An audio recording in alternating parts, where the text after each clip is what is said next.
Hello, everyone. We're back. It is another D&D session with my crew of fine folks. We're going to be on the 12th session of my Curse of Strahd campaign. To give a quick little reminder of what's happened since last we played, because it has been a few weeks. We had a couple of situations come up that we had to go and take breaks, vacations, you know, the whole deal. So I'll give a quick summary of what happened last session. So, essentially, the party had dealt with several of the threats and even dealt with a small pack of werewolves and wolves the last time prior. And off of that, they were wanting to find out more information about this man, Rictavio, who was supposed to talk with them but never actually did talk with them. So they headed back over to the Blue Water Inn / Tavern and were given a letter basically stating to go over to his tower that's off of Lake Baratok if you wanted to meet up and talk. At the same time, the party was also giving a quest earlier to go ahead and check out the Wizards of Wine winery to see about deliveries of wine to the locations, because their taverns were running low on the wine for their cities and whatnot. Vallaki was running extremely low on alcohol, which is good for people that are already in a bad way and lacking a lot of hope. So they needed that extra vice of alcohol to help them during their times of need. But essentially, the party went ahead and decided they were going to go and focus on that next, because it seemed to be the best priority to help out the common folk of Vallaki and in general Barovia. And so they made their way over. On the way over, they also noticed that this tower actually isn't too far off the path leading to the winery, so they decided to go off to the tower first. They went ahead and headed to the tower, and even though Rictavio wasn't there at the entrance itself, they did go ahead and come across this tower, and there was a sort of trap that they had to go and disarm to enter the tower. And then they noticed there was a cart that was in similar design to Rictavio's, but slightly different. They decided to go ahead and first check out the cart, and luckily they were smart and thoroughly checked every part of it before they decided to force their way in, because there was a very nasty explosive trap set up for anyone that tried to force their way into the cart. So after disarming that, they were able to find out that the person who owned this cart may not be the same as Rictavio, but has a lot of gear that would make them think it is a monster hunting person. That being said, they wanted to obviously not touch anything and head out. So they left the cart, went to the tower, disarmed the trap by doing a performative dance, which I'll give them all the credit. I had no idea they would figure that out immediately, but they did. So good job to you guys. They then ascended the tower after these golems essentially set up an elevator pulley system for them to come up the tower, met up with Rictavio, and it was later revealed afterward that Rictavio is actually the famed vampire hunter Van Richten. The good news is that obviously he isn't against them and wants to help them out, but he doesn't want to be directly associated with them because a lot of eyes are already on them and he needs to keep a low profile. But he was able to give them the intel that the nearby werewolves that had messed with them in the lake prior had a den that was sourced not too far from the lake, about a mile away from the lake they're currently at. So after he shared that information, he bid them adieu so that way he could keep separate from them, but he's going to act as more of like an informant as opposed to a person that acts directly in combat. Afterwards, the party continued their way over to the Wizards of Wine winery, and they met up with several gross-looking needle and vine blights that were guarding the entrance to the winery itself. And after disposing of that group, they headed further in and met up with the head of the Mardukov family, which is the group that owns all the Blue Water Inn Tavern as well as the winery, and just a very influential figure in the game. So after talking with him, they realized that his winery has been under attack by a group of druids and a various mixture of plant-like creatures. The party proceeds to fight said creatures, and that is essentially where we left off after they dealt with a large group of needle blights. They are being ambushed by an actual druid now, so it's not just a bunch of plant-like creatures. So yeah, that is the 5-minute cliff notes of what happened last time. So I'm gonna go and get everyone introduced here. We're gonna go and have people tell them about themselves, their characters, their channel, and then we're gonna get started. So please stick around. We're gonna go ahead and enjoy that. So without further ado, let's get in there. All right, and we are back. Hello, everyone. Hello. Hello. Hi. We are all officially here now, aside from Mix, who's muted, but that's okay. We don't need to start with Mix.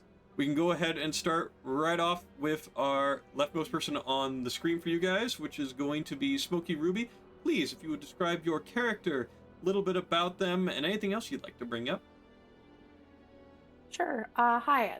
I'm Smokey Ruby. I'm playing Celeste Misty Moss, who is a fairy, and a Circle of Dreams druid. She like up until now has been out of her element, but has been harnessing a lot of her power in her spells and healing where she can. And I think this session there will be a little bit of anger, because apparently there's like a druid behind all of this, and so she's just like, what the heck? So we'll have to see what happens with that. But yeah. All right. Thank you very much there, Smokey Ruby. Next, we'll move on to It's Barrymore. Please, if you describe your character, a little bit about them, and anything else you'd like to bring up. Hey everyone, it's Barrymore. Doing well over here. My character's name here is Ma. He is a Tabaxi ancestral guardian barbarian, and as far as like what his roles and everything, he's definitely he's feeling a little bit more of like the anxiety of having a whole bunch of different creatures out there, out to essentially get us all. And his big thing is he wants to protect, so he's going to do everything he can to do that. And very excited also, because I also love combat in general as a player. So, yeah. All right. Thank you very much there, Barrymore. Let's move on to our third member, Marami. Please go ahead and introduce yourself, your character, and anything else you'd like to talk about as well. Hello, it's me, the mayor, and sometimes the Emigod as well. I play the character Ember. Ember's her nickname. Her full name is Solara Dawnbreaker. I am a Way of the Sun Soul monk and Aasimar. I'm looking forward to becoming more and more like Goku and using my wings ability to make things super fun and being super mobile. So yeah. I'm excited for more combat. All right. You guys are definitely going to get some of that, for sure.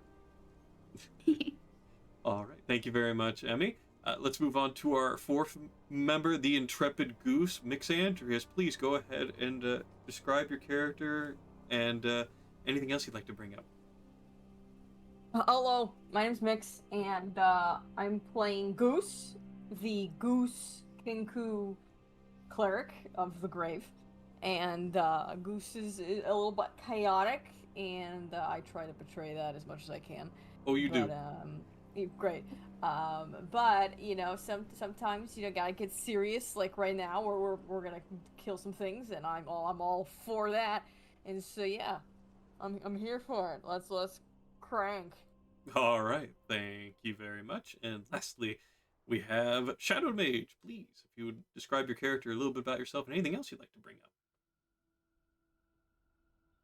Shadowed Mage, and I play Jirer Var Istaz Kadesh, or just for short, Jir, who is an Aasimar Oath of Vengeance Paladin, and he is on a quest of vengeance to eradicate as many undead and fiends as he can. And as for me, I sometimes do the variety streaming thing here on Twitch.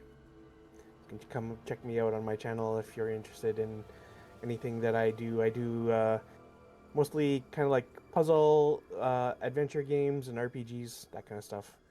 Yep, that's it for me. All right. Thank you very much there, Shadowed. All right. Well, welcome in, my intrepid and wonderful adventurer friends. Let us continue where we left off, which essentially, after dealing with the needle blights, there was another group of smaller plant-like creatures rushing towards you guys, as well as what seems to be a druid of sorts towards the back of the group.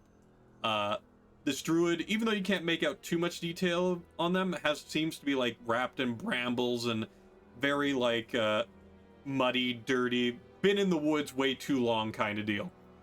But essentially, she is commanding the blights to attack you all, and she's kind of being there in the back to just be a supportive caster at the moment.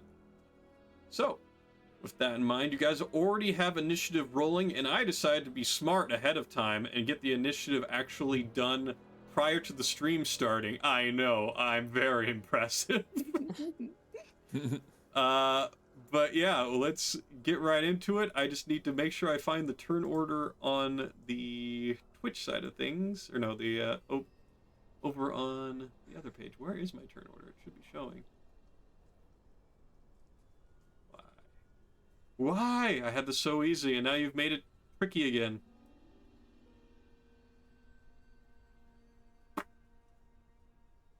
Disappointed.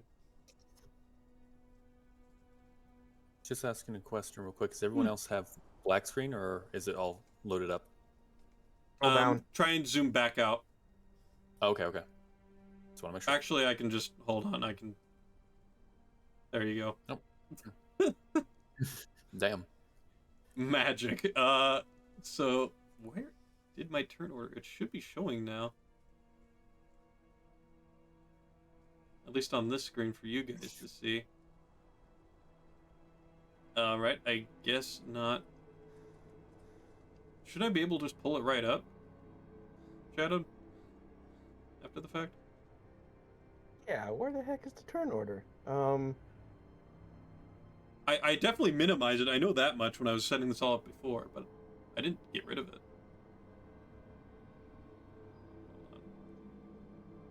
Try like resizing the window and see if it. Oh, you mean like minimize and maximize? Yeah. I see There it where it is. is. We found it. Yep. Magic, guys. We're still good at this, I swear. Good job. Okay. All right, we're good now. We can actually start now. Let me switch the music, because even though it is nice to have the background music, we do want some more fighting music, you know? So let me maneuver that along. Okay, so let me just go ahead and reorganize here. We're going to start at the top of the order here. Luckily, you guys already had a pretty good initiative roll for most of you. But there is one set of the twig blights that are going to move up. So it's these first 6 over here. They are going to sprint up near the fire, but not on the fire, because they don't want to burn themselves. But that is all they're going to do with our first turn. So, Celeste, you are up for the party. Okay. So the fire is... Still raging, yes. Yeah, okay. And it is starting to spread towards the house. Yeah, that was my concern at the end of her last one. I was like, oh, maybe I should like try to put that out. So I think I'm going to cast Ray of Frost on that area, I think. Okay. I can. Go ahead and just roll me a flat d20. You don't. This is not to hit, because you definitely would hit it. It's just a matter of how effective it would be. Gotcha. Okay. Okay. So a 7. It does go ahead and shrink it down a little bit. Let me just get the token there. Hold on. Do we actually have it as a token? We do. Hold on. So we're just gonna shrink that down. Oh, there's a token within All a the token. layers. What's going on here? There's layers. We have layers like an onion. Alright, so we'll say it shrinks down a little bit so it's not licking at the edge Nice. of the building anymore, but it still is kind of Yeah. putting off enough heat to be worrisome. Okay. I Alright. think that's all I'm gonna do. Okay. Sounds Yeah. good. Ma, you're up, and thank you very much for the high rate, by the way. Okay. Okay, with that now, I don't feel as threatened about the horses. Oh yeah, I totally forgot about the bow on the horses. Well, gotta make sure they get out if it's gonna catch fire. Oh yeah, of course. Can I see? Is this a door? That is a door that would lead into the winery, yes. Or actually, hold on. No, that's actually a window. My mistake. That is a window. To the window. Yeah, no, I don't think you want to just jump through that, maybe. What you can tell is that there seems to be an entrance over by the blights here. Okay. Even though you can't So, confirm it, you can assume there's probably other entrances in the back of the building, but... 2, 3, 4, 5, 6, 7, 8, 9. Okay. And I'm gonna attack this guy.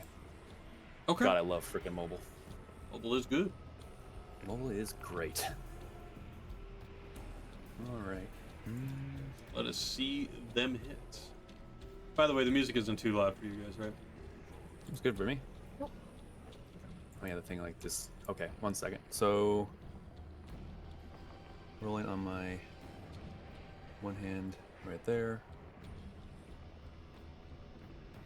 Tiny bits. I'm still raging from previous bit, right? Correct. You guys did Okay. not finish initiative, so you're still in rage.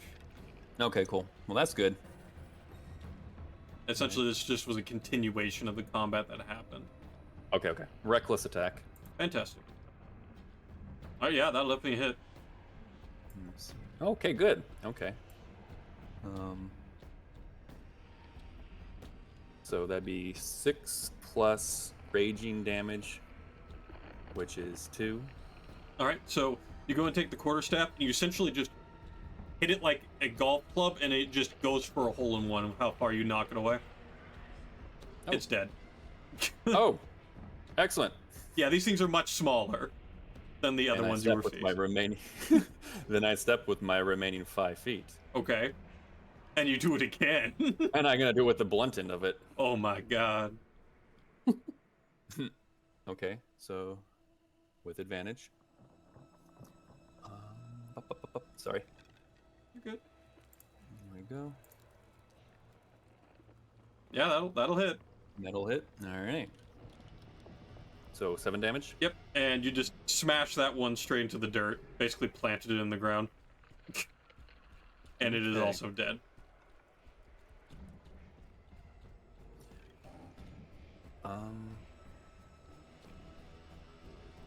With my remaining extra attack, can I don my shield? I mean, I was assuming you already had it equipped, but That's yeah. true. I can't. I do have that actually. No, it's a one-handed. It's not a Yeah. two-handed versatile. Okay, yeah. Okay, then I don't need to do that. Well, mean- shoot. I can't move. Do you have any like quick ranged weapons you want to do with your attack? I mean, the shield is is technically a throwable shield. Then yeah, you can do that.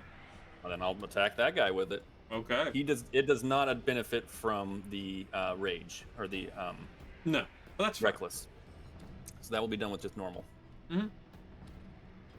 Will 14 hit? Yeah. All right. Yeah, and that gets Does cut in not hit. half as well. All right. Dang. That'll end my turn. All right, down. Good turn for Ma. Thank you. Ember, you're up. You're a bit farther in the back, so... Well, no, wait, you got Key Blast you can just throw out. You're fine. Yeah, I'm fine. And I have crazy movement, so Yeah. I'm just gonna go over here casually. I have a question as well. Okay. For bonus actions, does it need to be in any specific order? No. You can do your bonus Okay. action, attack action, whatever you want to do. Okay, so for my bonus, I would like to cast Radiant Soul and have my wings sprout from my back. Okay. And then I'm going to also cast a Radiant Bolt at the nearest. What are they called? These are twig blights. Twiggy boys? Okay. Yeah, little twig boys, twig blights. Alright. Let's. It's like Let's an do this, and I amalgamation can- of various twigs and bark. Does a 14 hit? Yes, it does. Alright. And you were using what on this? It was a sunbolt? Yes. Okay, yeah, it just evaporates. Alright. And I'm going to do another one, hopefully. Let's go. And next in line. All right. That hits. Yep, Okay. that hits. And this one also gets obliterated, turned to nothing but ash on the floor. Heck yeah. Okay. And so I already used my bonus action, so I don't think I can do my third if I spend a key point. So that ends my turn. Okay, perfect. Let's move on to the next set of twig blights, which are these 6 up here. They're not going to go that way. They're going to go the upper route around the horses. And that's going to be their turn because they can't really do anything from this angle on you guys. All right. Next, we have Goose. Goose. Goose gotta make some. Goose gotta move. Okay, Goose got to move. Where are you going to move, Goose? Okay. Take a walk. Well, I gotta take Just a gotta walk. take a walk. Where is everyone going down? I mean, It seems like the majority of your party is heading down. okay. Alright, let me do some math. So if I'm like using an action to like get places, I can move double the amount, right? Correct. So whatever your movement is, if you dash, you would get double the amount, but it would cost your action. Well, I can't really do anything with an action, so I guess I'm gonna do that. Okay. No, that's fair. So I'm gonna go. Hold on. Here we go. I'm gonna go right here. Okay. You do still have Spirit Guardians active, but I believe it's a 15-foot radius. Correct. It doesn't reach that. Correct. Hold on. Un moment. I have to consult my codex of spells. Okay, you do have bonus action left, so just keep that in mind. Correct. Yes. Hold. Pause. Un moment.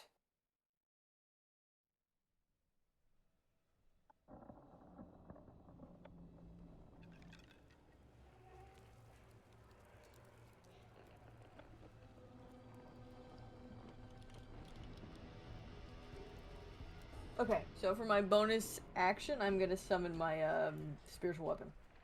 Okay. Where would you like that to be? Well, it can't really get attacked, you said, right? Correct. Or is this spawn at like right there for now? Okay. Or can I? What's the range on it?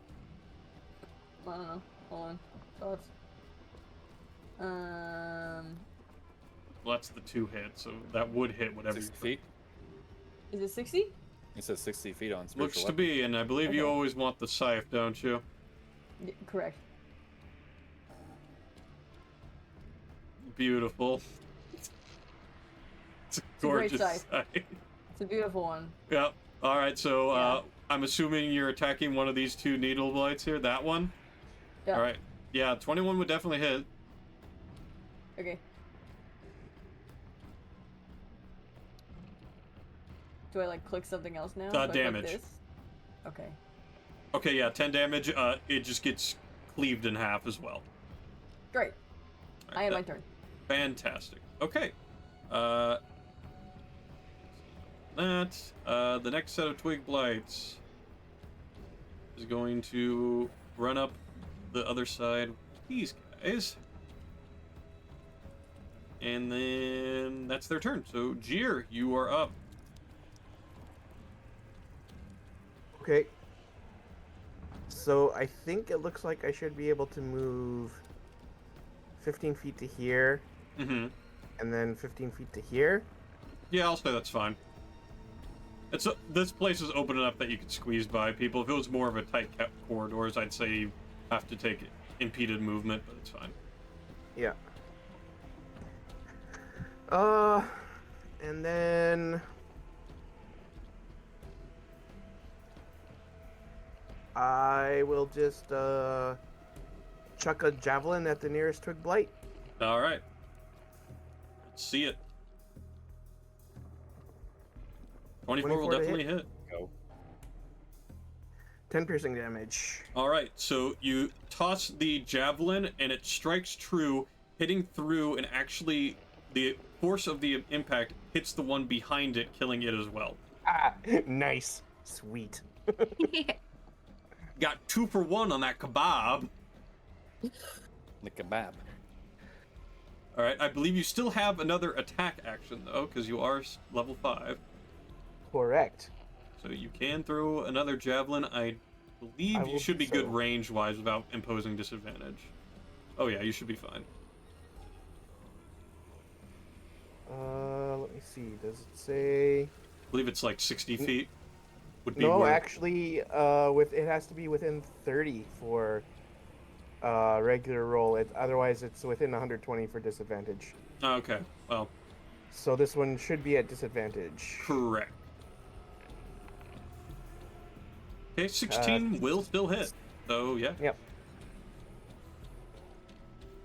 Okay. Another 10. And guess what? You get another double kill. Hey. Nice. Woo-hoo. All right, perfect. That'll be all for you now, there, Jeer. Yep. Right, perfect. Is now the druid's turn, and seeing that the forces are kind of getting messed up at the lower side there, let's see, what do I want the druid to do here?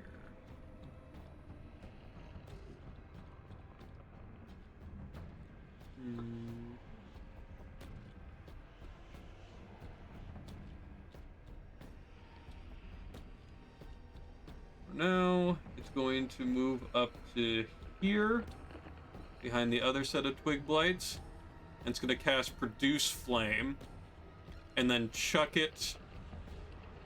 Let's see, I believe the range should be... Yeah, it should be able to reach. Wait, no, it isn't quite enough. Never mind. No, she'll still do it, though. She's going to go and take the Produce Flame and chuck it at the building. What? Oh no. She's literally going after the horses. This one's going to be a little bit smaller than the one you guys made. I'm just using that as a good image to work with. I love that. Yeah, if you want me to try anything else. just Yeah, let me that's know. great. Thanks. All right, perfect. So yeah, she spends that turn setting part of the building on fire. All right, and that's her turn. It's going to move on to the 2 remaining twig blights. Nope, wrong person to select. They get 30 feet of movement. So 1, 4, 5, 6. So they can move up to here, and both of them are going to take one of the twigs that's their arm and chuck it one at each of the 2 frontliners.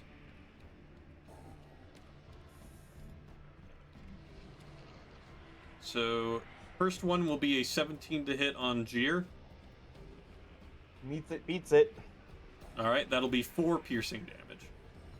Okay. And then on good old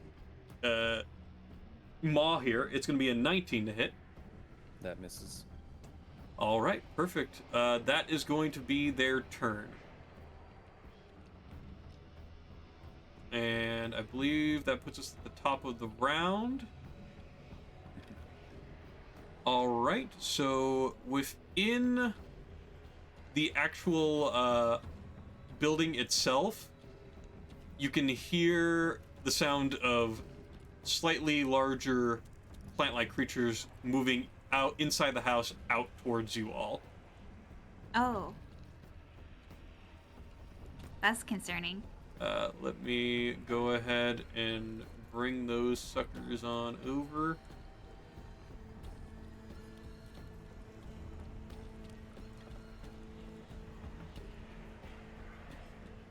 Right. And then we will go ahead and bring them to the token lair.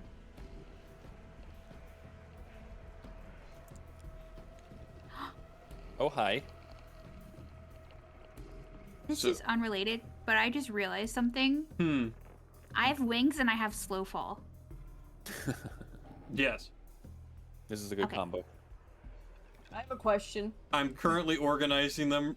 I will go ahead and put them where they're supposed to be. I know you're worried that you're going to have Spirit Guardians be a thing right this second. Sure. Yep. You're good. You also hear what seems to be glass shatter at one side of the building over here, as yet another druid pops out on one end here. What are y'all doing? And you can still hear some motion on the inside, but they haven't shown to you guys yet. Alright, so top of the round does actually go... Oh wait, no. Hold on. That's... Top of the round is Celeste. My bad. So Celeste, you are up first on the new round here. Feel free to do what you'd like. Okay, so since I also have light, am I allowed? Actually, no. I'm going to just.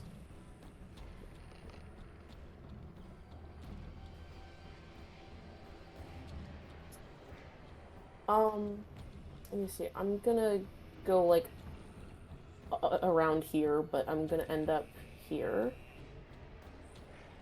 Okay. Are you flying above? No, I'm going like over here initially, and then I'll be down there. Okay. And then am I allowed to like fly like over top of everyone? Oops. To get over there? Is that allowed? I mean, you can fly very easily. You are a fairy. That's kind of built into you. So, I mean, you could fly over them. Just keep in mind that your movement is one or the other. You're either flying or you're moving by foot. Okay. You don't get to have one after the other. Gotcha. Okay.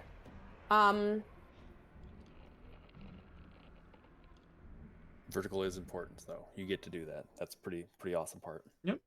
Yeah.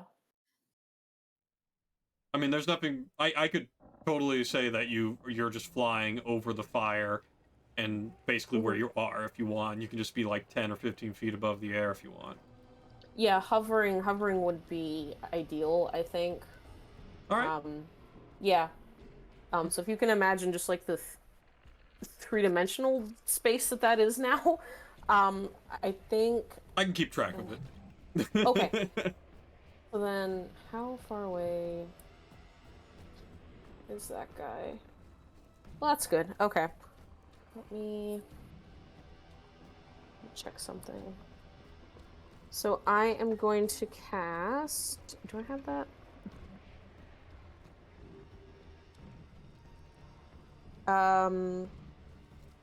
Create a bonfire on okay, yeah. on this guy. Do you have to be in melee range to do that, or? It has a 60-foot Okay, yeah, then go for it. range. Okay. 11 to hit, or no, that's the damage. My bad. They need a dex save. So, and where are you placing exactly? Right here. Okay. So let me go ahead and do the dex save on that needle blight.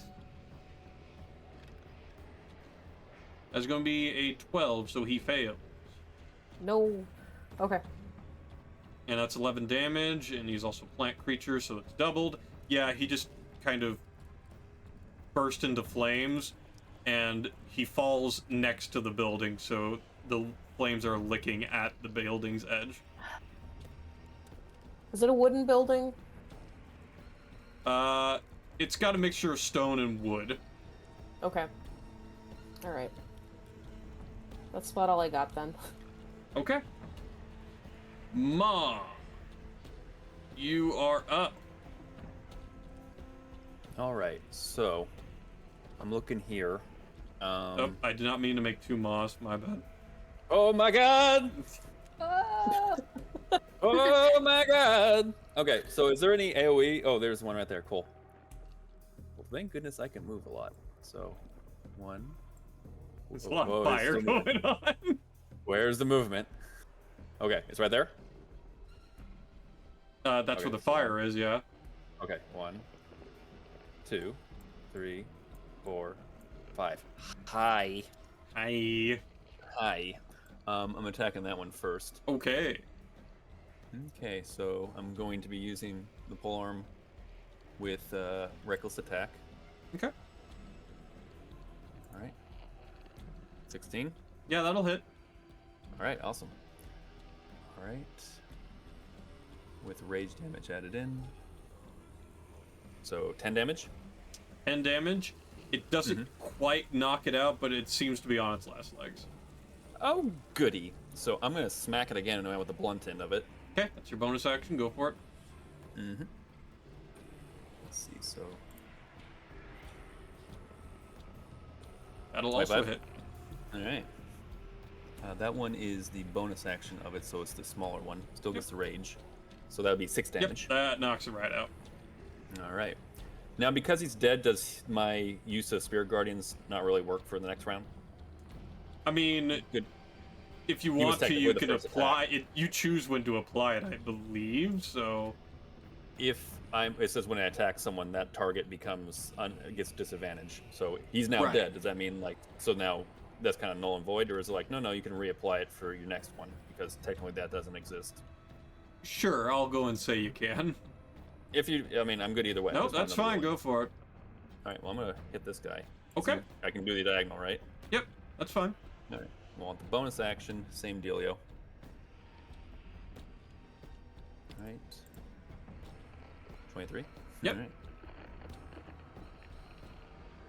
right. So 11 damage. Yep, that is enough to knock that one down too. Oh, all right. Well, I'm happy about that. That'll be my turn. There's no Spirit Guardians. Jeez. Damn. What a shame that is.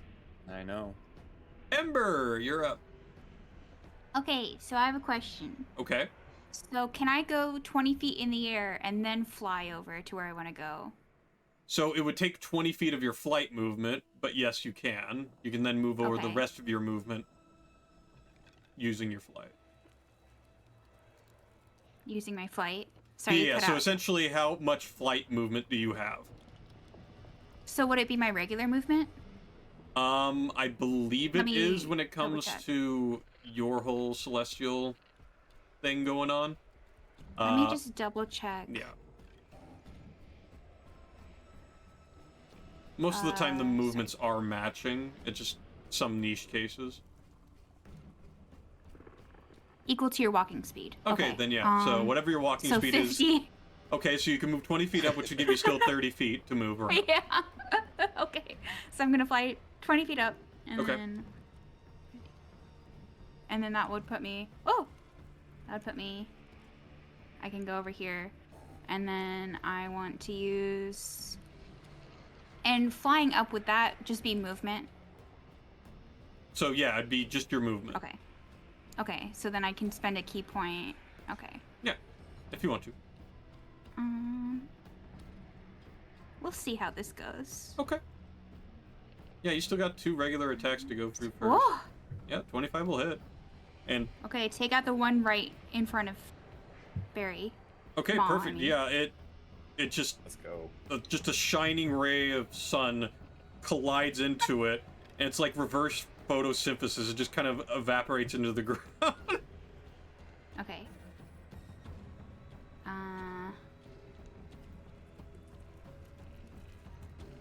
Wait a second. So if I'm 20 feet in the air, I can't hit the other one, right?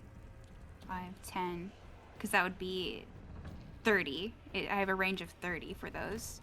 So actually, I couldn't hit it, right? I'll say you're close enough that you can do it. Yeah. Okay. Okay. But for the future, keep that in mind. It shouldn't be like if it's within that kind of a short distance. I'd say you should be able to do it. So, yeah, it's fine. Okay. Thank you. Whoa! 25 again. Yeah, that'll. And 11. Yeah. Wow. What? Evaporated, gone. They are dusted, dead. Okay. I will end my turn. All right. 1 That second. druid. Gosh dang druids. Hold on. I gotta put something on a different layer here. Okay, perfect. That takes care of Ember's turn. Then we got the set of Twig Blights up here. I'm gonna say, unless you guys plan on getting to this Twig Blight group here this turn, I'm just gonna have them both move this turn. Probably a good idea. Just so we can move them along just a little quicker. So they can get over to here. And a little bit further. So we'll say they just get right here. We'll just say that. That's fine. Alright. So that'll... When we get to the next Twig Blight, we'll just skip into that. Goose, you're up. Oh boy. I can't tell. Is this somebody we're trying to save, or is that an enemy? That's one of the druids. That seems to be causing fires and havoc in the winery. Right. Okay. So we're gonna take a walk. Taking a walk. Yeah. How long is a walk? Hold on.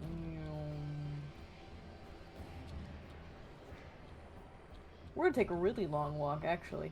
Okay. Walkie walkie. Okay. I'm gonna take a walk. I'm gonna take a walk to here, I believe is where I stopped.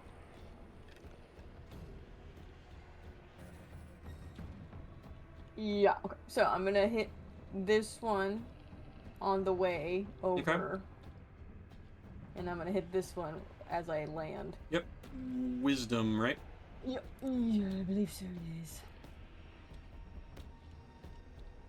Just get it up, it's loading, hold on.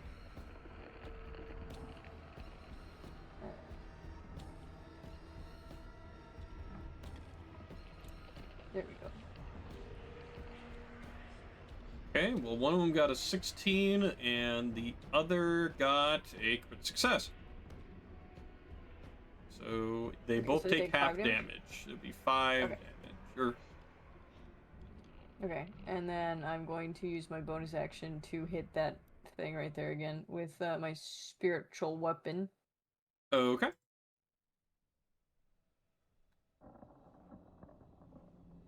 Let's see the hit. That's a 19 to hit. Yeah, that'll hit. And that'll be 13 damage. That it is definitely quite injured. Yeah, that'll be it. All right, Goose turn done. We're skipping this Twig Blight here. It's now Jeer's turn.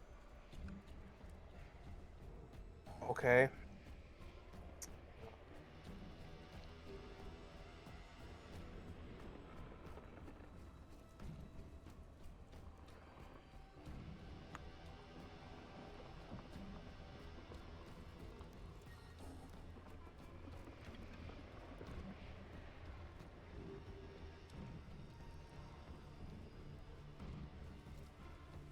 Is it possible for me to, like, move up to this square and then into here? Or is that, Sure. like, if I go here and then here? Yeah, sure. I'll say you can. Okay. Okay, cool. Because then that means it might be smite time. Bit of smiting. So first, it's Great Sword. See if I hit.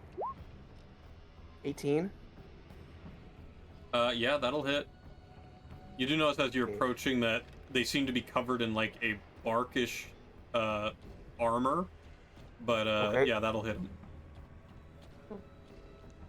Okay. Yeah, so then I'll do 7 regular greatsword damage, and I will do a level 1 divine smite, I think. Okay. They are not undead or fiend, Correct. so that's 7 slashing and 2 radiant damage.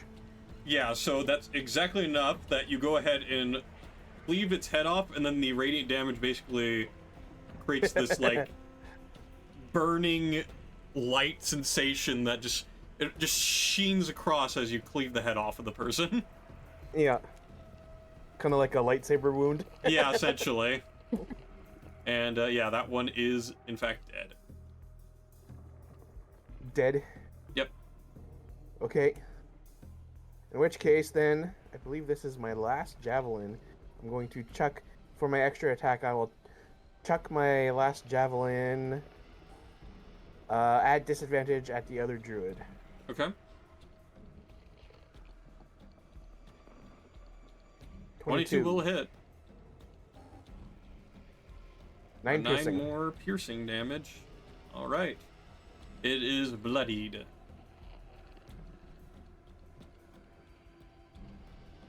Okay, that's it for me. All right. It is now the start of the druid's turn, which means I have to redo the wisdom save here. This time it fails it, so let's see you roll that necrotic damage there. Goose. Right. Oh.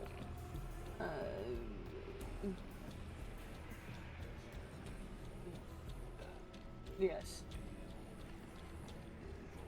And it takes the full brunt of that, and that kills that one as well. Just gets cleaved by the reapers of fiends that are around you. Yes. All right. It is now the set of needle blights that are inside the house that are going to burst through the door over here. Actually, you're kind of sitting right on top of it, but we'll say it bursts through the window there, and it's like next to you. I don't know why we moved your... Oh, okay, you moved it, didn't you? It's fine. We'll have you right here. That's fine. And then Quick the other question. one's going to come out of this door, and it sees the closest target that it can hit is Celeste, so it's going to go ahead and try to shoot needles at it. Okay. Question afterwards. Sure, that is a crit fail. So that's going to be a miss on that one, and the other one's just going to try and claw at Jir. That'll be a 22 to hit. Well, quick question Yeah. before that. Quick question before that. Okay. They ran into his range. He does have Sentinel, does he not? Sentinel doesn't work like that. Yeah, I don't think it works like that. I think they have to try to move out of my range. Yeah, he's engaging in, and it still operates like a regular opportunity attack. It's just that if someone else is attacked, Okay.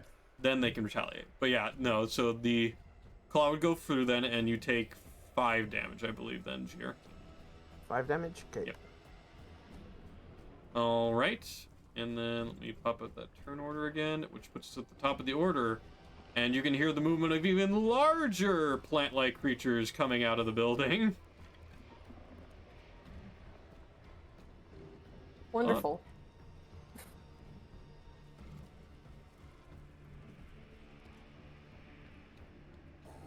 Just making sure I've got their tokens here. And they're going to essentially burst through the door over here. Let me get them shown on the token side of things.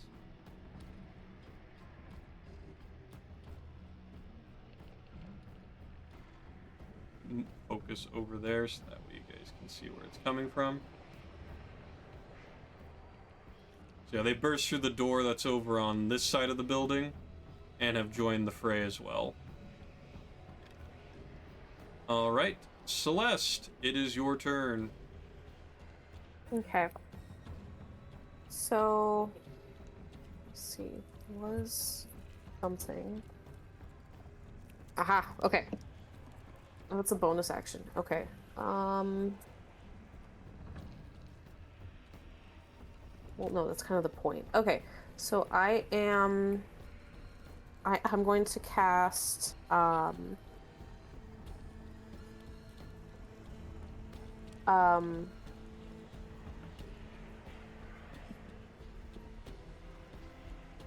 Flame Blade, which is the Green flame blade.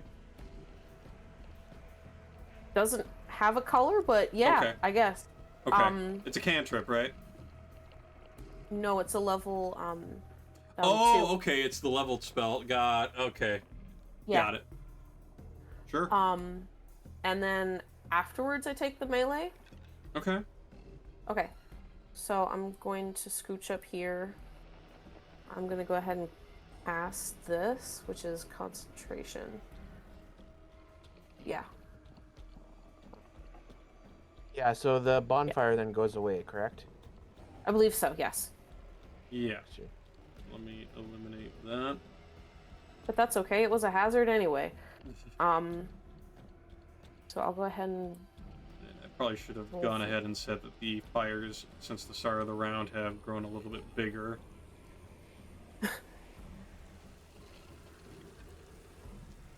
Oh. Okay. And then 19 to hit? yeah. Okay, yeah, that hits. Okay. Then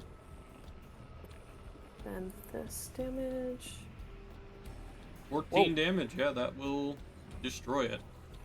Okay. I think that's all I can actually do, so.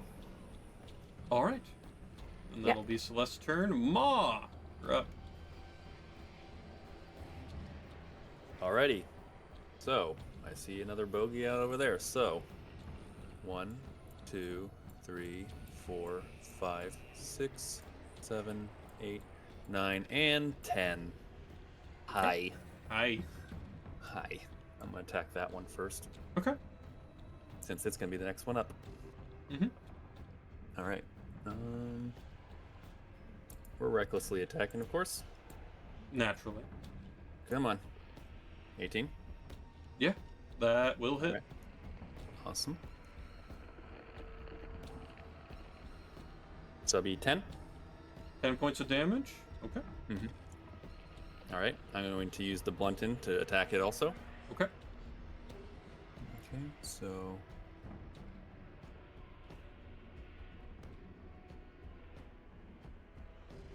$21. Yep. That'll hit. Got now on. 21. So that'd be 18. I'm sorry. I'm sorry, it'll be 8 in total. Okay. Damage for this one. I'm like, Where- sorry? Where'd Where'd that where'd come from? the extra 10 go? Come from? Mhm. Alright. It is bloodied, quote unquote. Very Okay, and then I'm going to take the bonus action. Regular my, action? extra attack. Yeah, Yep. to attack it also. Mhm. Alright, so... 16. Yeah, that'll hit. Okay. So 10 damage. Yeah, that one is been beaten to a pulp. Literally, it is dead. Beat the shit out of it with a quarterstaff. You did. Alright. And with that, I end my turn. He places his card in attack mode.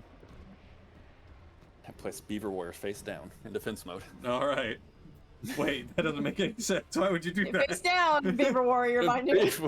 Wonder what it is. Is it with a set Surprise summon? Beaver. Protect the beaver. What could it Oh my be? God.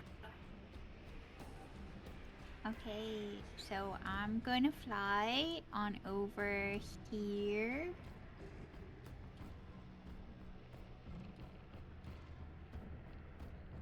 And how do I want to do this? Yeah, I want to remain flying, so An earnest disciple. I can hit this druid right here, right? Is that allowed? Yes. Okay.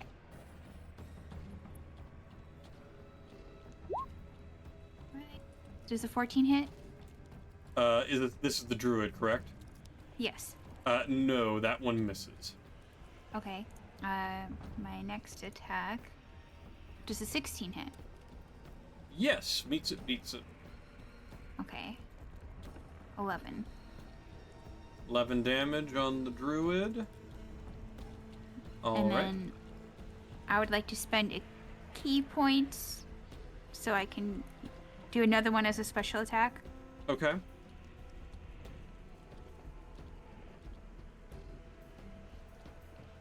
Okay, never mind. I believe you get 2 when you go ahead and invoke that, because you get 2 naturally just from your basic attack, your action. But if you use your bonus action to do the bolt and use your key point, it'll make you do 2 attacks. So you get 4 total attacks in that case. Because normally you Okay. get an extra attack on your bonus action with your fist. But in this case, it's your Yeah. sunbeams. So I can do that with my sunbeams, and it's not. Yeah. It doesn't have to be on. Okay.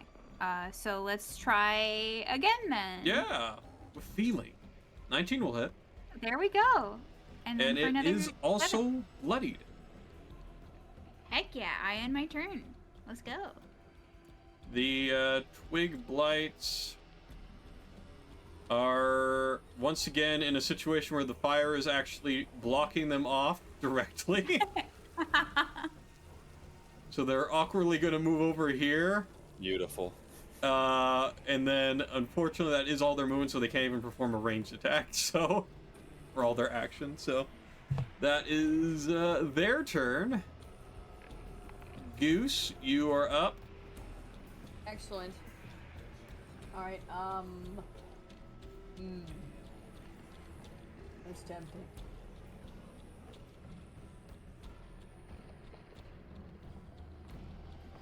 Okay, I'm going to move up, I guess. And I should be able to do it with normal movement, correct? Yes. Move up here. So, Spirit Guardians is gonna do its thing.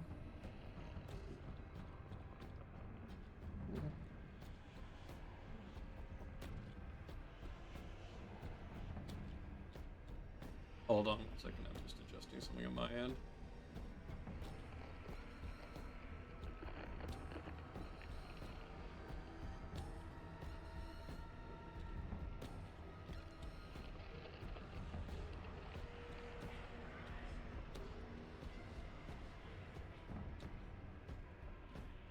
Alright. Cool. So, let's see if they pass those wisdom saves. 1 second.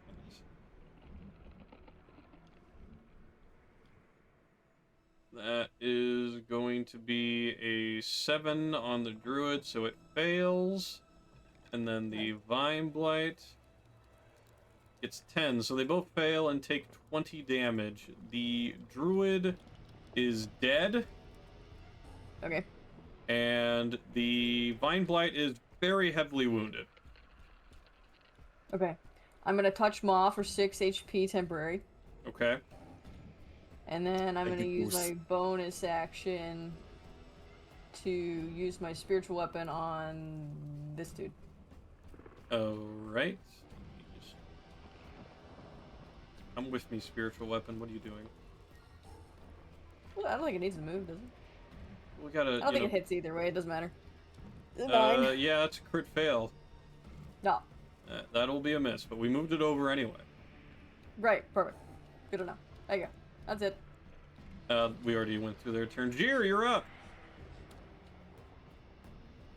So, I guess I'll attack this thing right in front of me. Yes. So the greatsword, 13, Yep, that'll hit. 11 slashing damage. And that is exactly enough to kill that one. Okay, where exactly had that one come from? It basically broke through a window. Okay. Where is this window? It's not showing. Okay. It's supposed to be basically where you're standing. Okay. But I guess it's just not showing. My bad. Is that window big enough for me to go through into the place? You could do it, yeah. It'd just be like, essentially, it's like 5 feet up off the ground, so you'd have to climb in. Yeah. Okay. I'll sacrifice some movement to do so. Okay. Let me I go would ahead. like to go inside. Yes, check out the inner workings.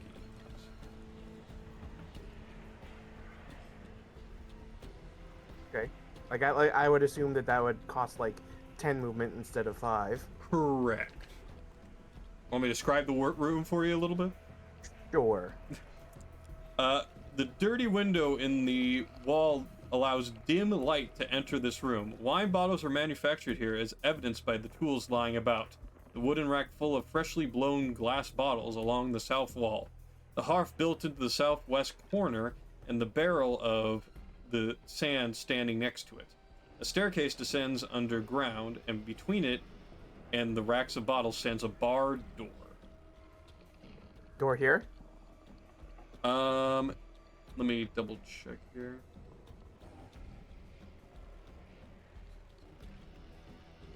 No, it's actually the door over here next to where Celeste is at, but essentially the twig light shot through there and opened it up. So it's no longer... This was supposed to be the case when you first entered into here, but yeah, that door you can go in through. The one that's to the north. There is a door there? Yes, there is a door there. I'm sorry, I did not show just enough of the space there. Okay. Yeah, fix 5, that for you. 10. So that's 20 feet so far. Open the door. You open the door. And let me... Come on. Don't work with me.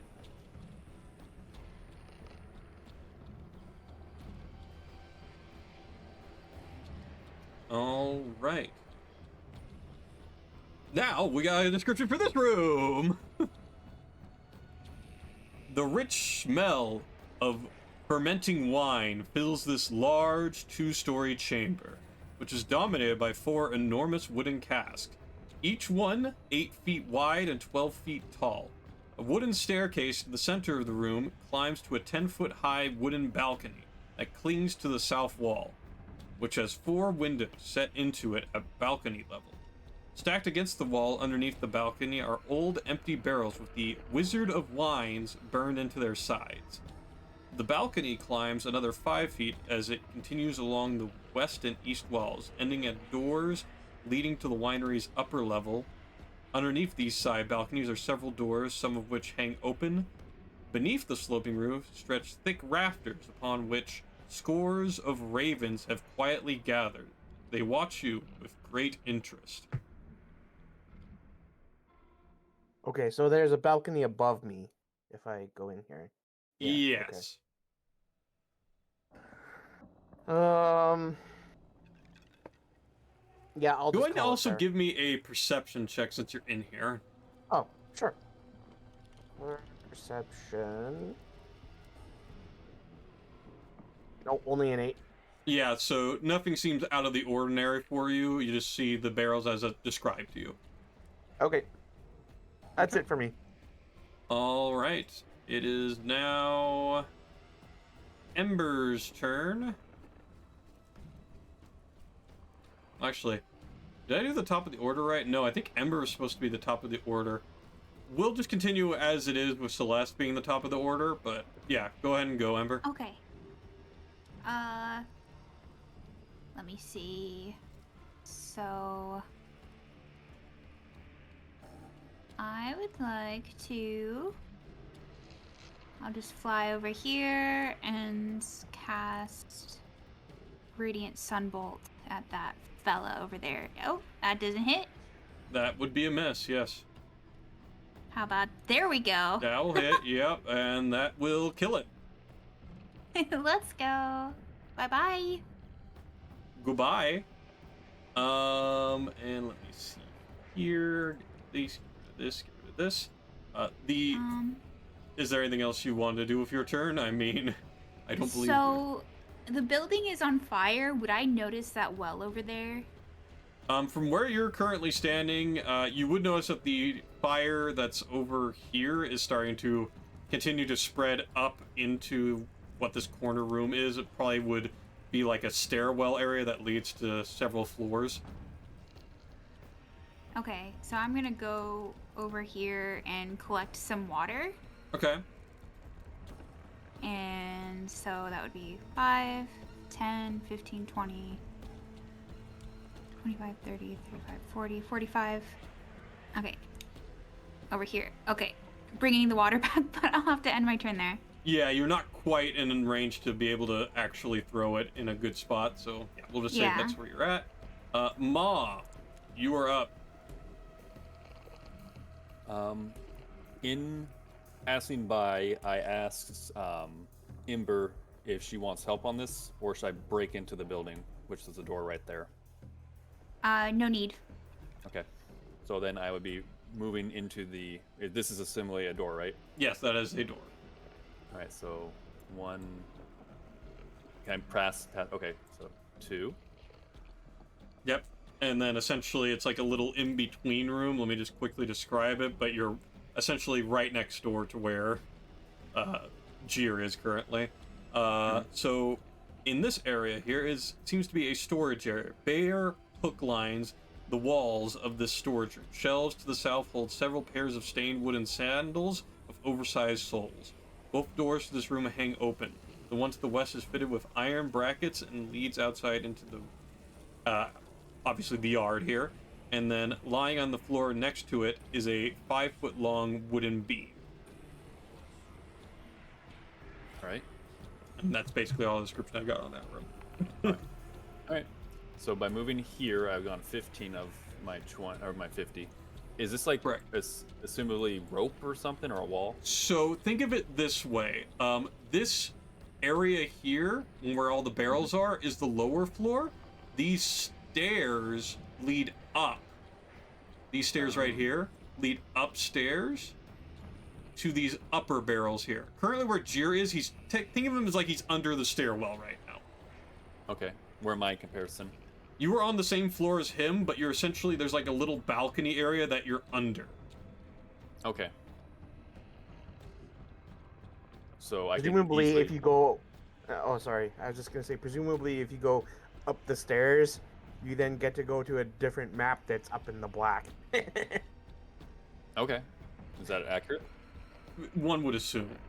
Okay, so that's But 15, before 20. you do anything else, I want you to Oh. go and give me also a perception check. All right. Perception. I'm actually put that one. All right. 17. 17, yes. So, Ma, you notice as you walk along into here and you're just kind of inspecting things, looking around, and you see Jir, you decide to go and walk by and pass by. And as you're approaching the stairs themselves over here, you hear a slight sloshing in this particular fermentation barrel. Like something's moving in the barrel itself. Well, that's disturbing. Okay. Yeah, do with that what you will. Yeah, I'm kind of like, do I poke it? It's in this. It's a 12-foot high barrel. You can hear the sloshing of the liquid inside it. Well, I can always run if need be. It'll be fine, right? It'll be totally totally fine. Yeah. Okay, so 20, 25, 30, 35, 40.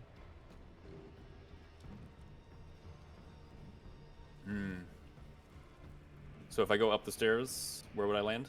Or So can if I, you go like, up see- the stairs, it would take you to the next floor of the building, which I'd have to go and open up that for you. Okay, so I'm going to pursuively move up 5 feet up, or 10 feet, whatever it is, to get into that, please. So you're gonna move into there. Okay. Yeah, One I'm second. gonna- whatever that is. Give us some more information.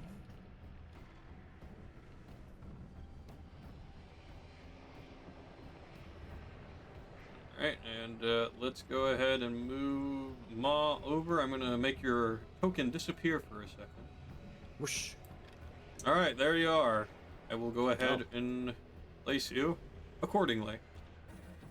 All right. So, yeah, this is separated out into the upper floor. So that way people understand what's going on here. The ground floor is the main scene where most of the stuff's going on right now that you guys can see, but I just wanted to show where Ma was in the midst of all that, and then we'll refocus it when combat continues on the others. All right. So now, Ma, you're at the top of the stairs, and like it was already stated, there seems to be several swarms of ravens kind of just gathered in the rafters, just eyeing you as you are walking around. Hello, pretty birds. You just hear them like caw every once in a while. Okay. Well, is that all my movement? You tell me, how much of your movement did you use? Well, I mean, if that was only 50, then I can. Well, I could also dash, right? You sure 'Cause I can haven't, if like, you wanted used to. any actions actually. I just used my movement. Yeah. All right. So, if you notice as you're here that there seems to be 2 other stairwells along here, along with all those barrels that are leading up to it, and you also have these like little entrances where you can go up to the vats themselves, like the entrances of the vats. So that's where you presume they would put in their fermentation materials to mix it and/or stir it. Okay. Well, then we're gonna move over as a dash action, so I can move an additional 50, right? Mm-hmm. So that's 5, 10, 15. If I move over here, do I kind of see what's going on with that? So yeah, you go ahead and peer into it. There isn't a huge hole. It's about enough to go and like get some sort of large mixing spoon in there, but it's large enough for you to be able to very much see what's inside the barrel. And you can see inside one of the twig blights that you'd been dealing with prior. That seems to be crusted in like this green, yucky ichor that's writhing around inside the wine itself. Yeah, Barry ain't handling that. All right. No.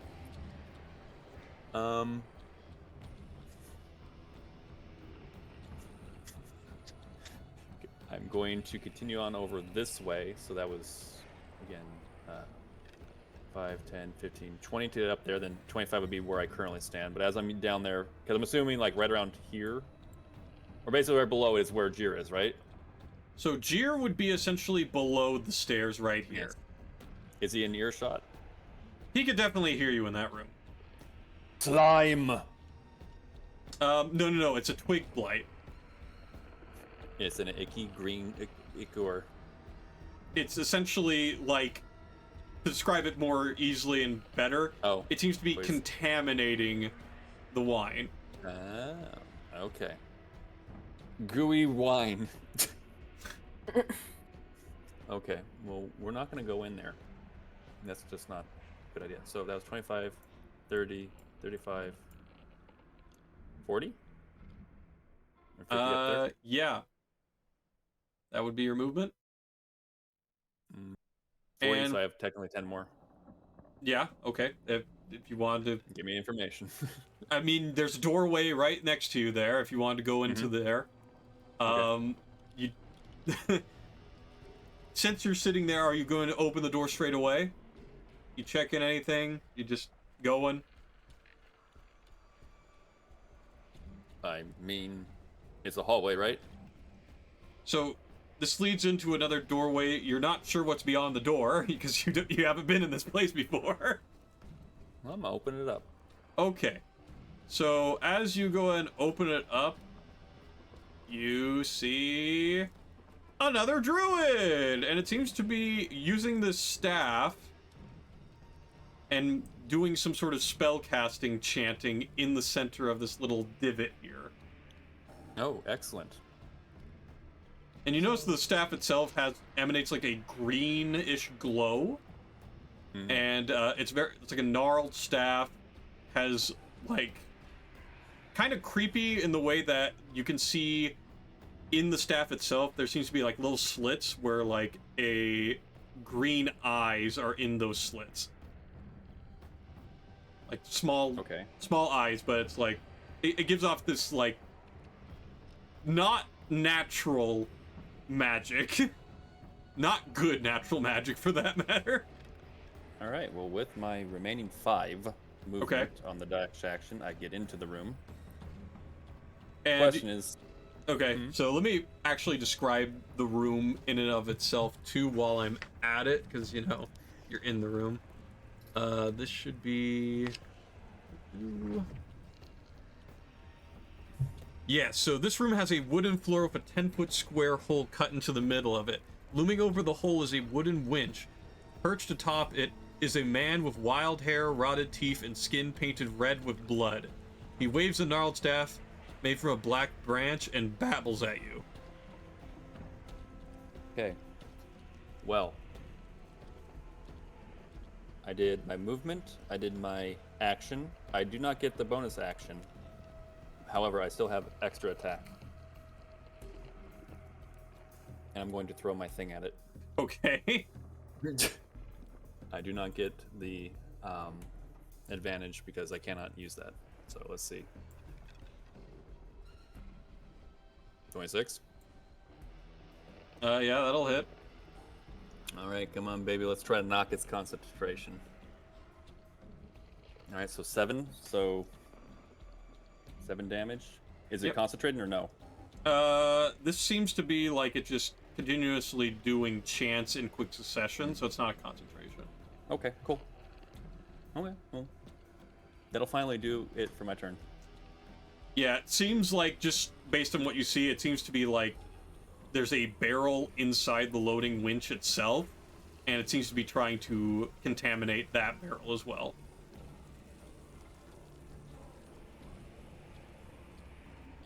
All right, and Is that the case, Q?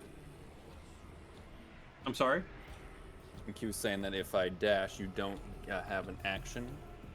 Yeah, you don't have an action, so the extra attack wouldn't go through. So I wasn't keeping that in track, my bad. But yeah, you normally would not have an attack because you used your action to do the movement. It doesn't give you back the extra attack to work with. Then I'm just going to stare at it instead. Okay, you got it. Cool. All right. I appreciate learning there, Q, so thank you. Why did Celeste get moved around? I'm gonna restructure this. Oh, because we already passed Celeste. I'm an idiot. Got it. So there's supposed to be a top of round thing, so let me organize that first. So the fire over here has gotten even bigger. And this one over on this side has also... Wait, hold on. And grab the whole thing. Yeah, the blaze is starting to pick up over here. On top of that, Celeste, Ember, and Goose. From the outside, you hear a large rumbling coming from the south, rapidly approaching towards your guys' location. You might want to adjust the map back down to them. Yeah, I will. I was just getting the... What kind of rumbling? It sounds like roots and things are snapping. Large branches seem to be like scaving across the fields themselves as a larger creature is moving towards you. That's not good. And yeah, which direction is south? So the south would be in this direction. Oh, okay. I know it's always weird because the maps tend to say, "Oh, well, this is west and this is east and this is." I know we're just gonna roll with the idea of this particular map. It is south. It's my rules. I'm rolling with it. Vibes. All right, so now we have the 2 sets of twig blights here. And it noticed that someone didn't move away from them, which they have to get relatively close to the fire, but luckily not close enough to burn themselves. And they're gonna shoot a volley of twigs at Celeste. Okay. Let me see here. Only about half of them are in range to do it, so we'll say these 5 that are in this cross section here will go ahead and shoot their attacks at you. Mm-hmm. That'll be 1. 8 will miss. Then a 10. That's Crit. a miss. Oh. Crit on the 3rd one, so that's going to be 9 piercing damage. Okay. 21. Which I'm assuming will also hit, so that'll be an additional 3. Okay. And lastly, a 16. That's a hit. Okay, that'll do 2 more damage. Okay. All right. Goose, you're up. Yes.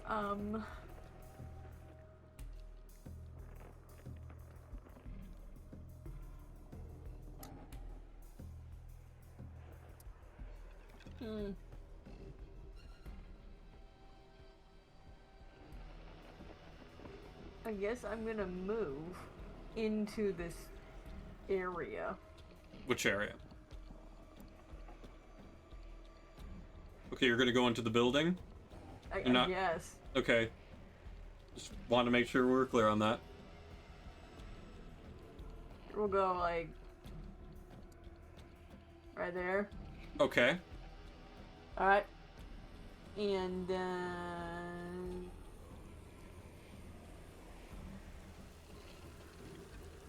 hold on real quick.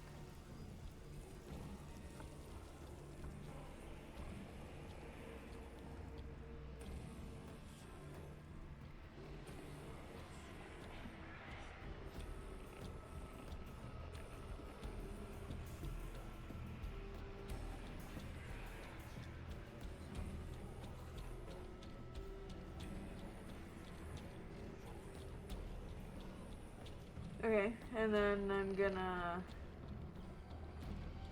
move my thing, the scythe, over here. Okay. That's I guess that counts as a bonus action. Is it okay if I cast Virtue on myself, even though it's technically an action, not a bonus action? And I did my bonus action first, on accident. You can do your actions in any order you want. It's just a matter of if the Oh, okay. casting time is the same. So I like don't if think so. okay, so as long as it is a action for that, then cool. You're go for it.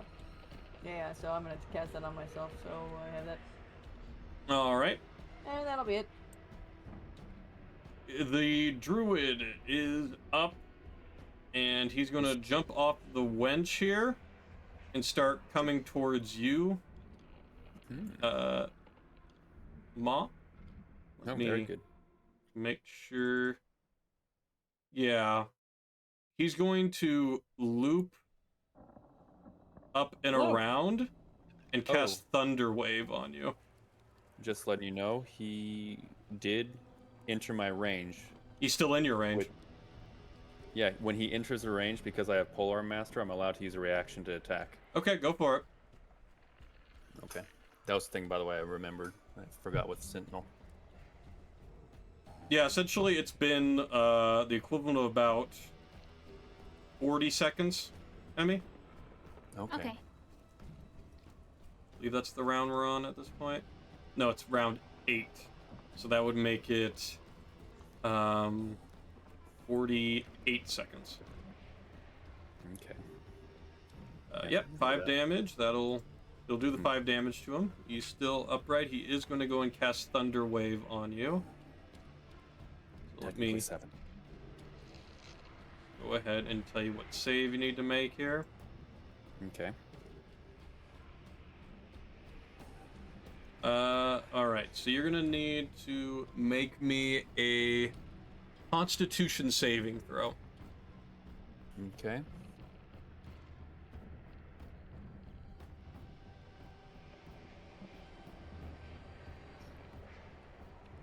All right. That will just barely save. All right, cool. So you do not get knocked back into the hole. Oh. Oh, is that how we're gonna play it? Yeah. You will take half of 2d8 thunder damage, though. Alright. You take... It would be 11, so divide that in half. It would be... I believe we have it... 6, yeah, 6. Okay. Yeah, 60 seconds is 10 rounds, correct. Okay, cool. Just a heads up, in case you want to do it, it is around the halfway point. Okay. You guys ready to go and have a break here? Sounds good. Oh. My turn would make it the end of a round. Oh, it would. Well, that'd be perfect. Okay, Jir, go ahead and finish up your round, and then we'll go and call a break in. Okay. And I'll describe what happens So- at the end of that turn.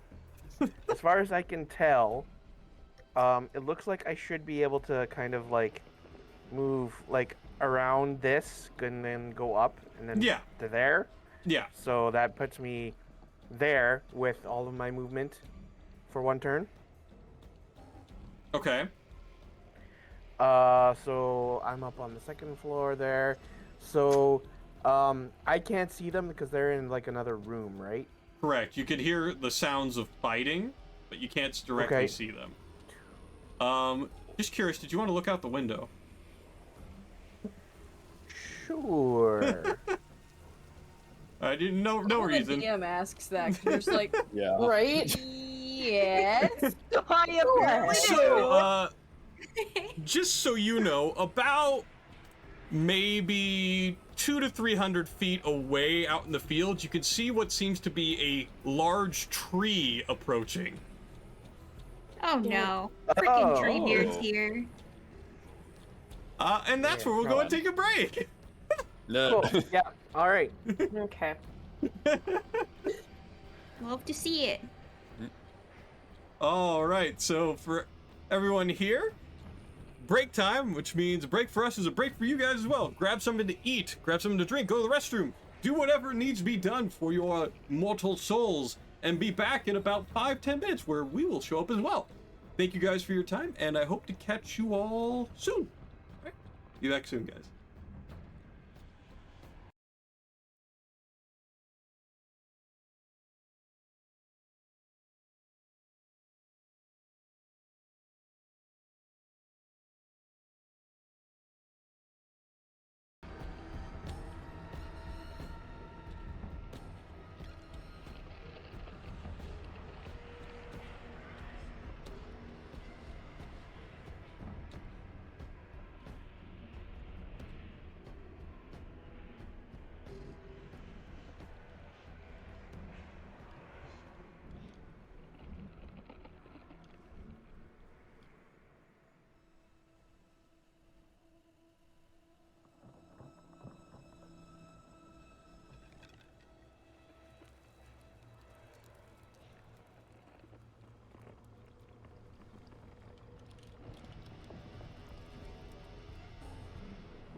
And we're back. Hello, everyone. Hope you guys had a nice break with us there. The party is in the midst of combat and delving into this winery where there seems to be some druids and relatively fun blights going all around, messing things up. There's fires going on, and even as we were just about to end for that break there, Jir saw that there's a large tree approaching from the south. They're taking the hobbits to Isengard. Yeah. They really are.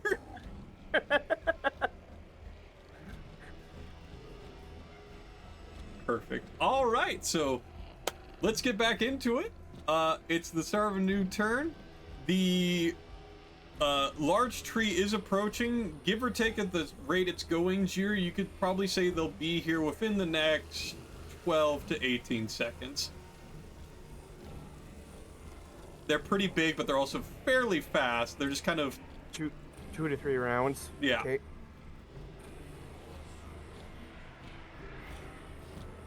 All right. Yes. Yeah, okay. So, like, do you... From it, like, okay, like, at an above table level, I'm pretty sure that I think that I, as a player, would think that this is probably a treant. Do you think my character would have that knowledge? So, your character as a monster hunter would have some idea that there are a couple of different creatures. One of them is a treant, but there could be a few others that follow that same logic. I mean, yeah, like, it could be an awakened tree, it could be a treant.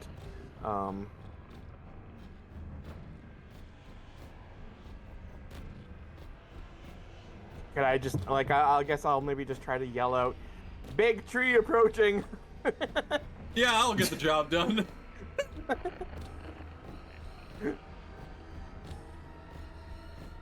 Could be a lot of things, but for the most part, yeah, you could... With your knowledge as a monster hunter, you could say with good confidence that it is a magically enchanted or arcane tree of sorts. It is moving on its own. It has its own will to an extent. Is there a particular thing you wanted to, like, say off of that? Like, would you know its weaknesses and stuff like that, or? No, probably not. Okay.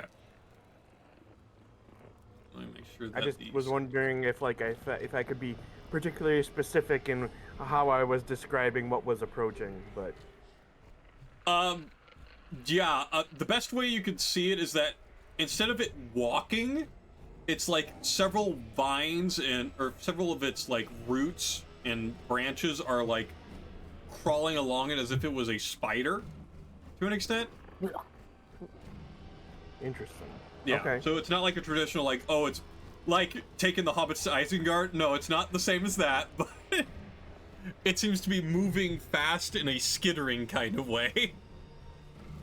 Ooh.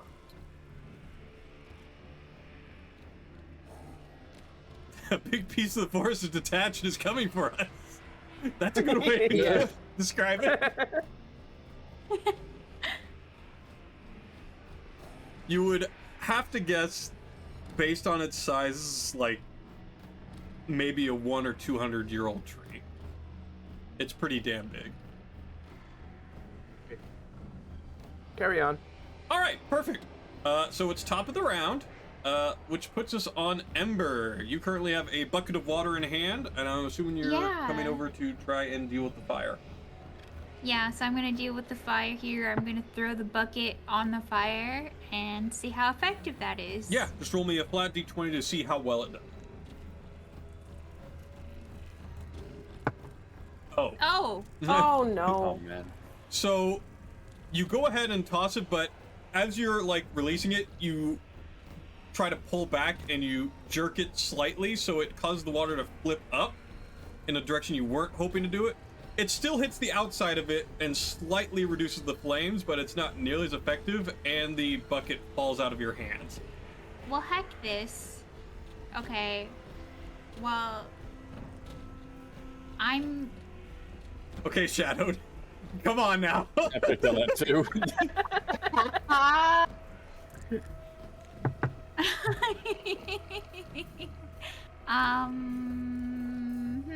That I didn't just go want to as enjoy my planned. cocoa damage, Shadow. You don't need to go and make me sussy.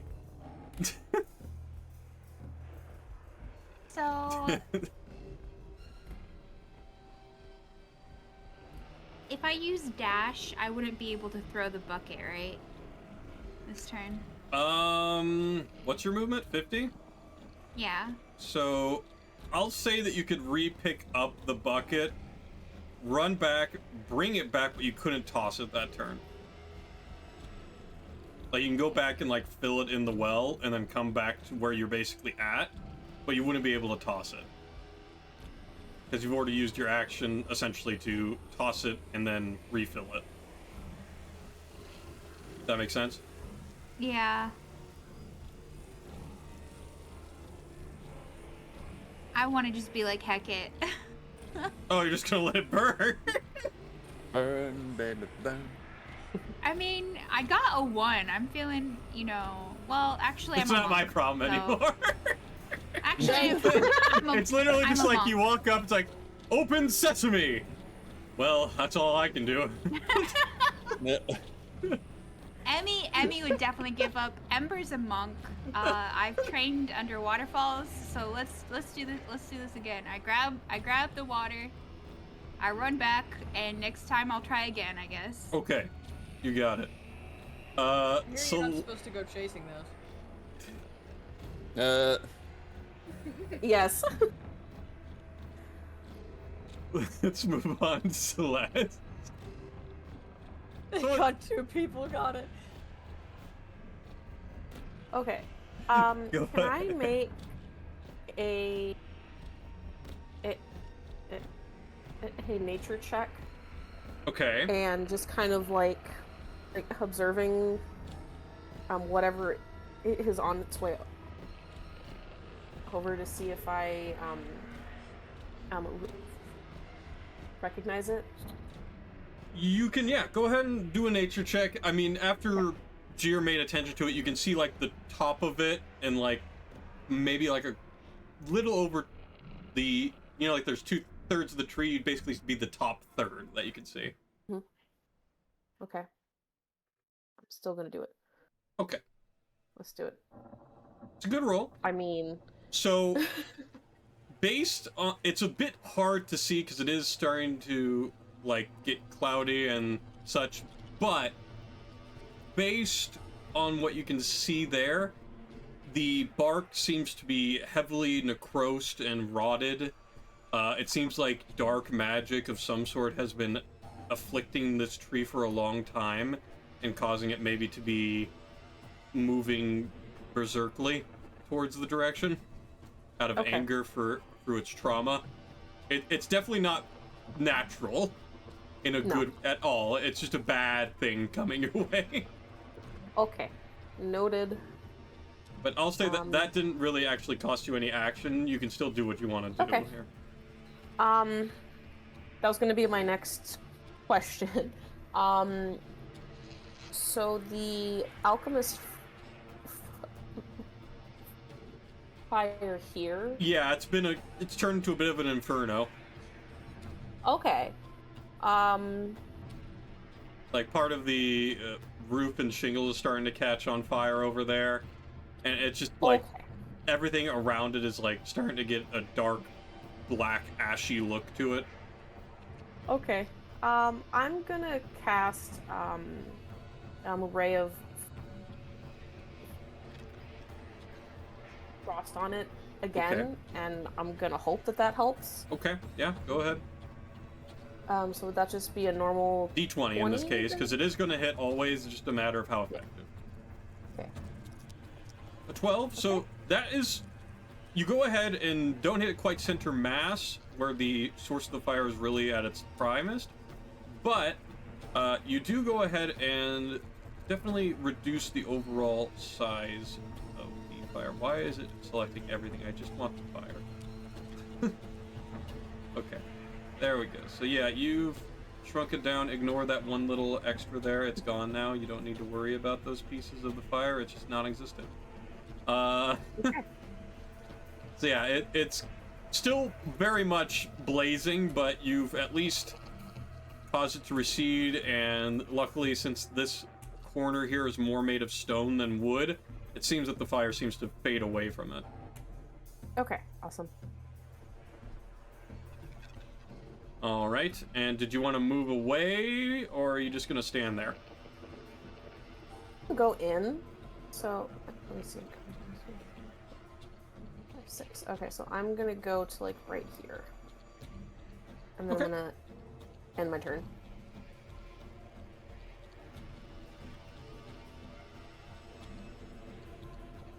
All right, perfect. Ma, it is now your turn, and I'm assuming you already know what Q was referring to for you there, Ma. That's it. And that Barry's measures his movement. Just one more time. Okay, yeah, so I can hold Q. Okay, I don't know what that actually was. So it's Q. Yeah. So.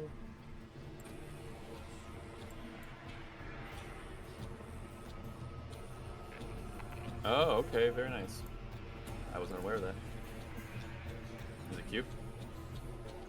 I'm just moving the camera over at the moment.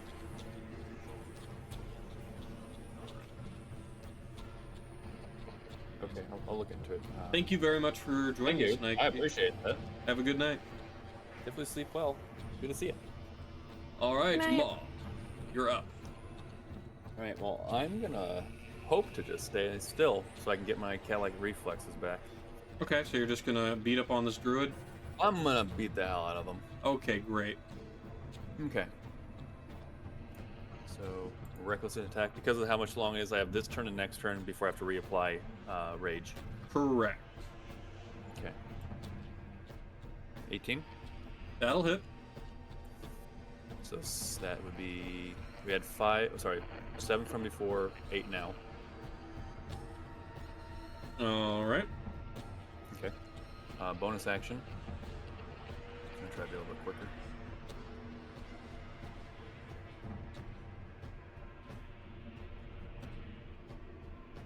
That'll hit. For That'd be 7 more damage. Yep. All right, extra attack. Ookie doke. 25. Yep. All right. That'll be 6 6 more damage. Yeah, you give him the good old 1, 2, 3, one across the torso, one across the shoulder, and then one across the head, and he's down for the count. Damn right. He shouldn't have done that. He's trying to push me in a hole. He's just babbling incoherently, and he falls to the ground. His staff clatters onto the ground. But you notice that as the staff falls to the ground and the man seems to be unconscious and or dead, the staff still puts off an eerie green glow. As if there's still magic in it, even though there's no more magic being channeled into it. Okay. That's fun. I just figured, you know, maybe you want to know that. Okay. Can I really quick insight to see whether or not I feel like it's a curse thing? If you want to just give it a cursory glance, give me a nature check on this Nature check? particular one. Yep. All right. 10. So, you do feel like there's excess energy coming off of the staff itself that is supporting some type of magic in the area. You don't know exactly what it is. You'd probably need someone else in your party to really be able to identify it for you. Okay. But it seems Wink, to have some wink. sort of influence in the area.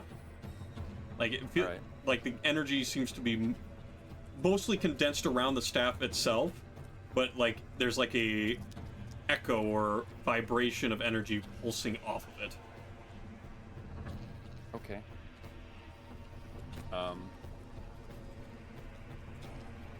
I kind of don't want to leave it alone, but I'm also like, why not? Since I downed it, might as well just start moving back outside since I hear a big ass thing approaching.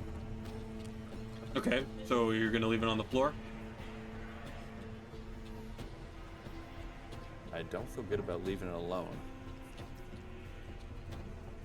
I'm gonna stay here until Jir gets here, or someone helps on that. All right. Well, I don't know that he's there, so is anyone there? Jiri, you Weird can hear energy. him. You could respond on that. I'm here. I got a big glowy stick.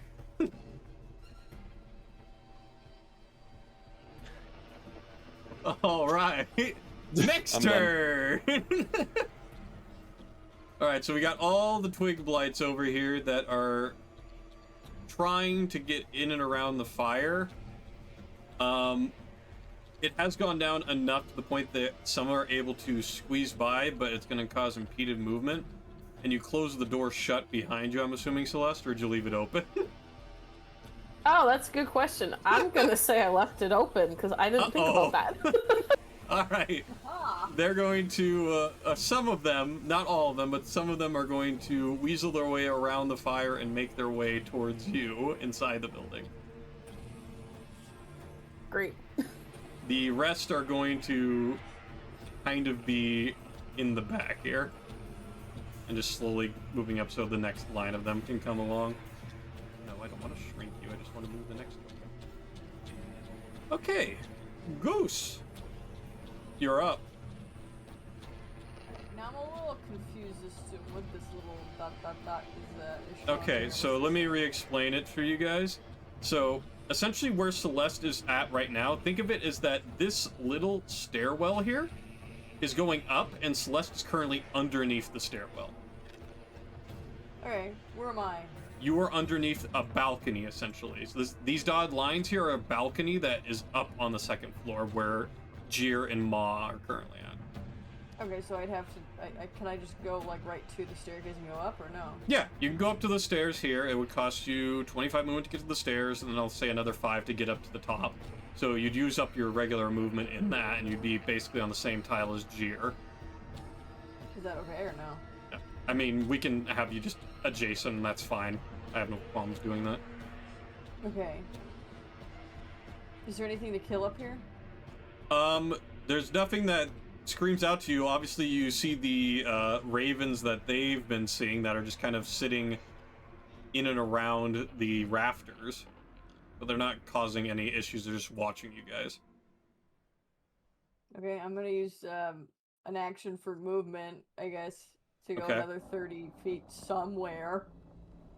I'll say that you can get to the room where Ma is. So if you wanted to, you can look at the staff and give a separate nature check. I can what now? So you know he had that staff that fell on the floor Yeah. next to him? Right, what I was saying, what's the check? A nature check. Nature. That or you can... Well, no, you don't have the means to... You have no actions left because you don't have the means to do that, so you couldn't identify it. So I'm just gonna wait to identify it. I'm just gonna look at Ma and be like, honk. Okay. So that'll be your turn? Can my spear weapon just keep moving from where it is, or? I mean... It can move around a bit, sure, where you want to move Okay, it. can I start hitting things from like Sure. hundreds of feet away? No. It can Okay. only move so far. No, I mean like me. Do I need to be within range, or can it just hit things? I believe you have to be within a certain radius to make sure it stays up. Okay. So I'd say around this entire winery you're good, but going too Okay. far beyond that is going to not allow it to really go any further. Okay. Can I move it closer to me, wherever that would be? Well, it's currently by this window here, and there's a bunch of Yeah. twig blights blocking that doorway. Yeah, but it's a spiritual weapon, so it doesn't give a fuck about, you know, animated objects. I mean, you can have it, like, levitate up to the window above next to you. Sure, I like that. I want it near me. Okay, hold on, let me... I need uppies for it. Okay, I'll say that you're Uppies. gonna... You get it up to this area here, basically. Right. Jir's looking out the window, all of a sudden you see a spiritual weapon, just like, oh, hey! Yep. Sounds good. Alright, my turn. Okay. That one is gone. So good there. Jeer, you're up.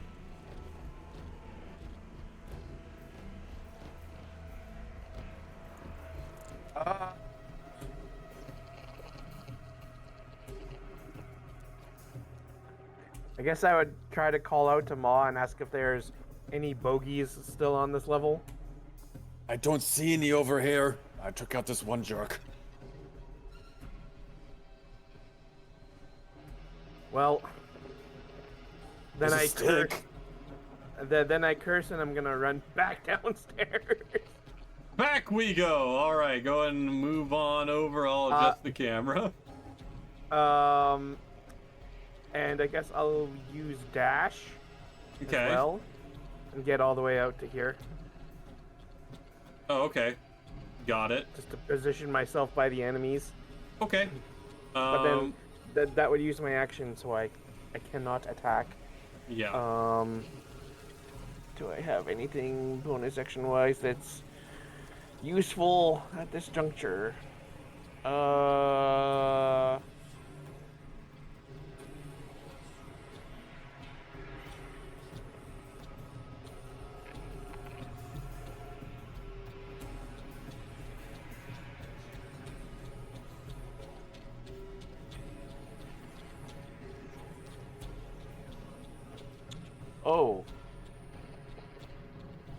Where is...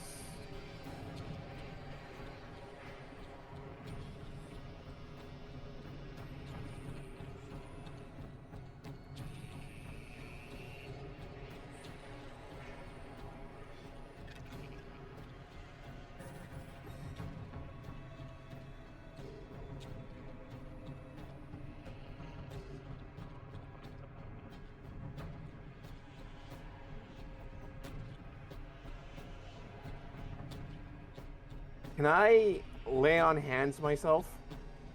I don't wait, see no, why that- not. Wait, that uses... Hold on. Let me Use an see. action.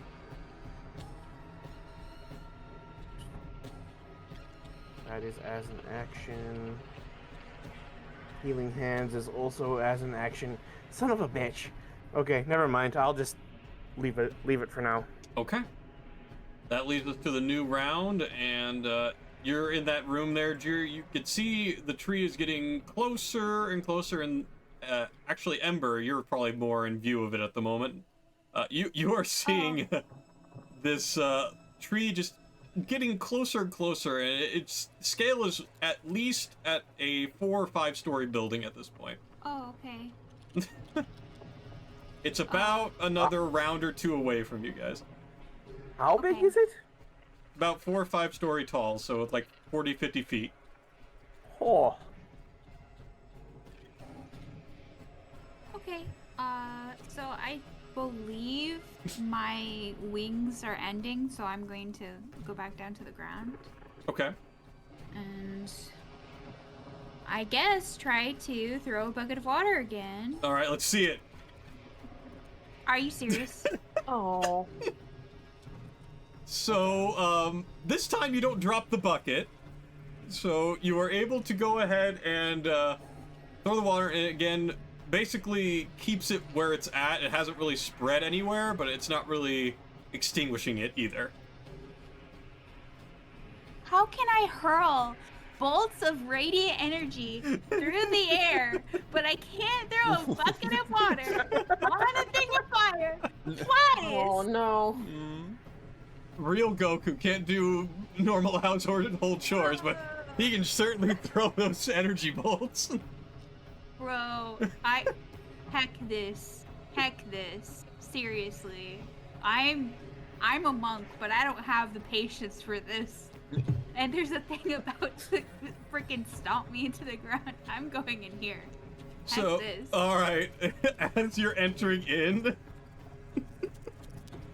as you're entering Heck into the this. house, and saying "screw it," you hear a lightning or a thunderbolt strike outside, and it starts raining heavily outside. Are you serious? Oh my god.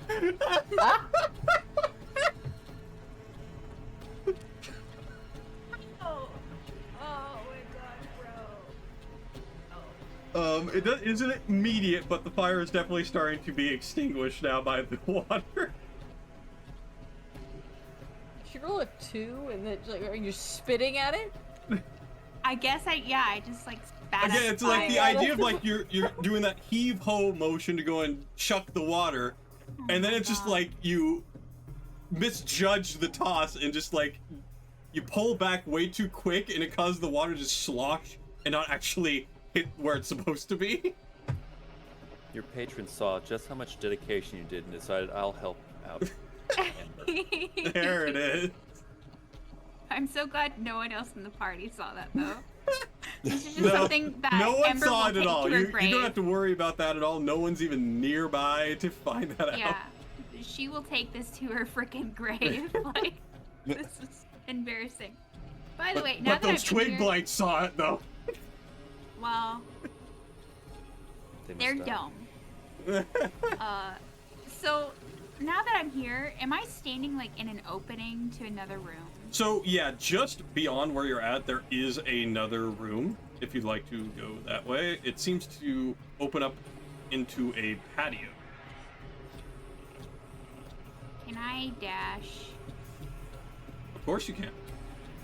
Okay, well I threw a bucket, so I don't know if it was allowed. I'll let you go ahead. I Thank feel you. bad for that one. Thank you. Okay. So yeah, you can just open the door and look outside and see that it's like a patio area where maybe people do like some wine tasting Okay. and such. Okay. 1, 2, 4, 5. And then I want to go over here. Okay, and you're gonna open the door? Yeah. Okay. Let me give a description on this room as well. Alright, very simple. Rows of new barrels fill this room. A narrow stone staircase spirals upward in the southwest corner. And the room seems to contain 13 empty barrels. You just kind of like do a quick check and tap them. Yeah, they're all empty. Okay, and the stairway leads up or down? Up. Okay. Alright, I end my turn. Okay, perfect. Celeste, you are up.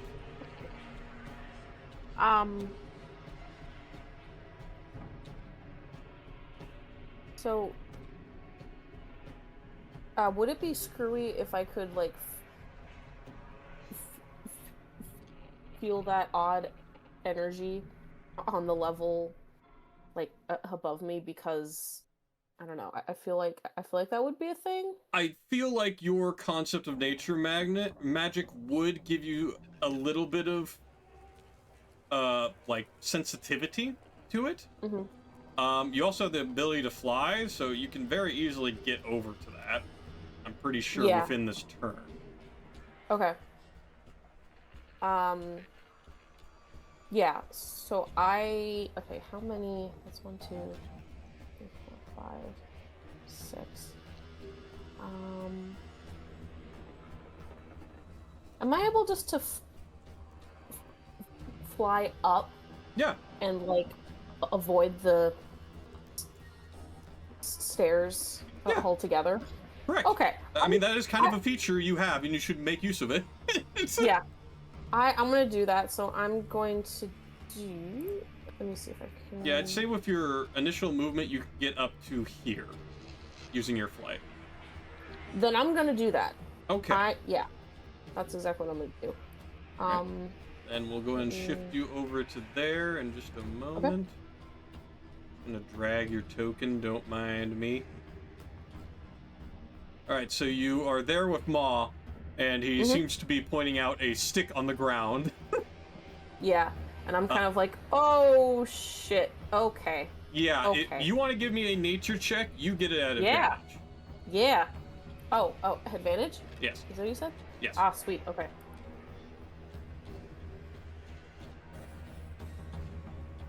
Okay, so that 19 will be your nature. That is good enough. You go ahead and you look at the staff and realize the magic itself seems to be resonating conjuration magic, and it is emanating towards the blights that are all around the building. Okay. Good to know. Were you going to tell this to your party members, or you? Yes. Oh, yes. Mhm. Okay, so yeah, Yeah. there's seems to be energy that You can't determine exactly, but it seems like the staff and the blights are connected in some way.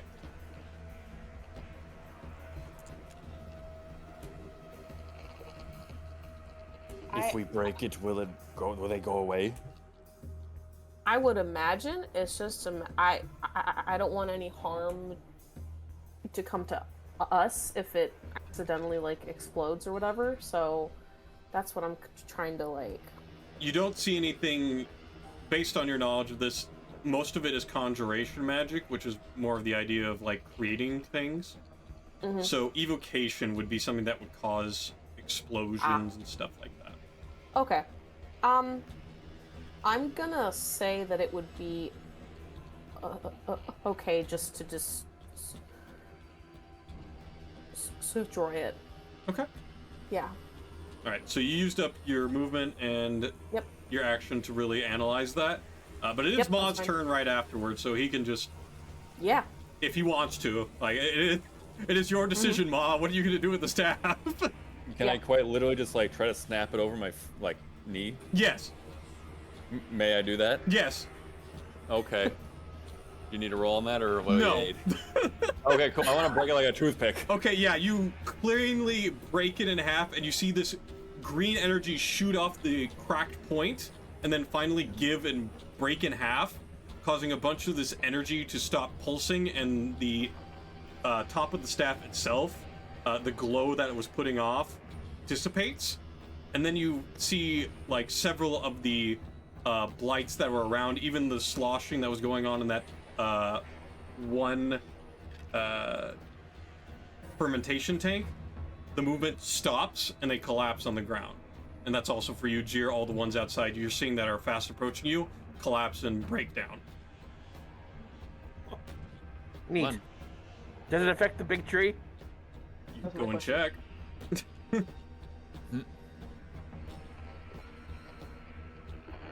Do I have to wait for my turn to then? We'll go and say that you look can outside. You can go and check outside.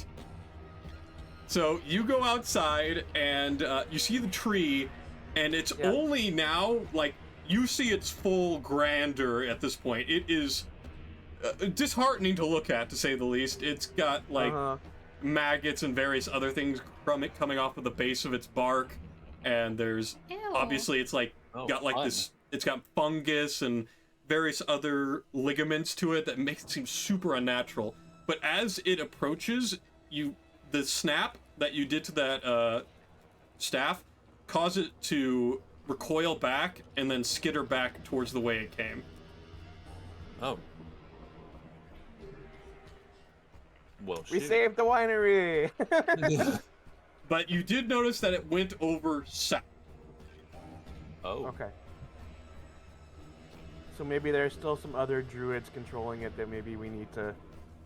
Yeah, and you with. could still like check out the winery just to make sure you cleared everything out. But Yeah. you dealt with the main threat.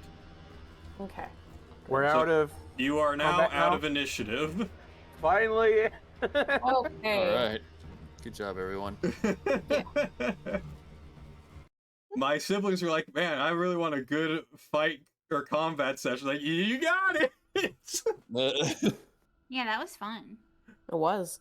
The good news is that you guys still have a little bit of time to explore the area before we close out for the night. I need to recover from my crash out. So So, Jir, you're on the first floor, and same as Ember. Are you guys going to continue to explore the first floor here? yeah, I want to go in here. Okay. Yeah, I'll go catch up to Ember. Hi, Follow whatever she's doing. how you doing? How's it going? So you seem to enter a workshop where like fragments and pieces of barrel are kind of strewn around as if they were trying to make barrels in here. There's strips of iron and wood lying in neat piles on the floor of this workshop, the walls of which are lined with tools. 2 work tables stand against the east wall, and you can tell that the wine barrels are made here. The north door is barred from the inside, so you can see that and remove that at your leisure. Okay, yeah. Is this a Remove that. spiral staircase over here? Yes, that leads up to the second floor where you guys are at, just a different part of the second floor. I would like to go there. Okay, let me just make sure I've got the area here. Yeah, it should be this area accordingly. So we'll drop you off in this room here. I don't know if you see that going on in the above. Yep. Yeah, okay. Let me shift over the perspective so everyone in chat can see as well. All right, and yeah, so you've entered into what seems to be a long hallway on the second floor that has several rooms on the right side as you're going along this wooden flooring and hallway. Okay. So yeah, there's several, like 3 doorways here, and then there seems to be an end to the hallway that goes off to the left. Okay. Well, I'll let other people describe what they want to do. Okay. You can come back to me later. All right. So that leaves us with Ma, Goose, and Celeste. What do you guys want to do with your exploration? I mean, it looks like there's a little hallway right over here. Oh yeah, so that seems to be a stairwell that leads down to that. You notice that where that major fire next to the alchemist fire, there seems to be the stairwell that connects to the bottom floor. That's almost like a little tower to an extent. Looks like a slip and slide. That's one way to look at it. Wee. Wee! Actually, now you say that, this turret has a sloping wooden floor that spirals from the cellar to the upper levels. Scratch marks suggest that barrels are rolled up and down the ramp on a routine basis. Yay! You found it. Can I roll down? Sure. Do you want to give me an acrobatics check to see how well you get down there? Let's see. Nailed it. Okay, yeah, that's good enough. I mean, it's not like a super clean, but you could do a perfectly fine somersault. You take no damage. You're fine. Yay. I'm in that room. Yay. Yay. All right. I would like to investigate the broken staff just to see if there's any like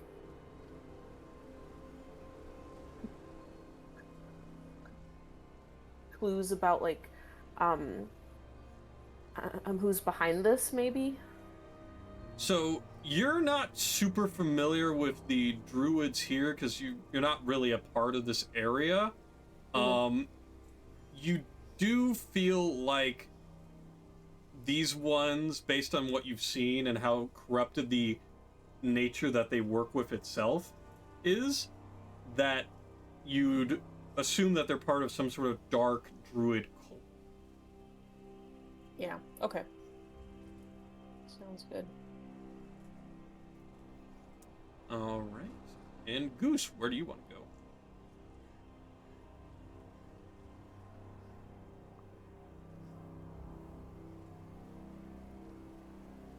Where even is Goose? I think about it. Goose is where I was standing to kill that one. Oh, druid. right. I see. Yeah, no, we're good.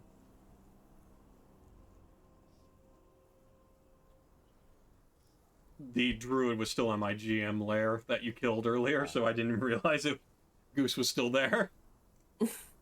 So yeah, Goose, where do you want to go? Do you want to go into this doorway over here, or?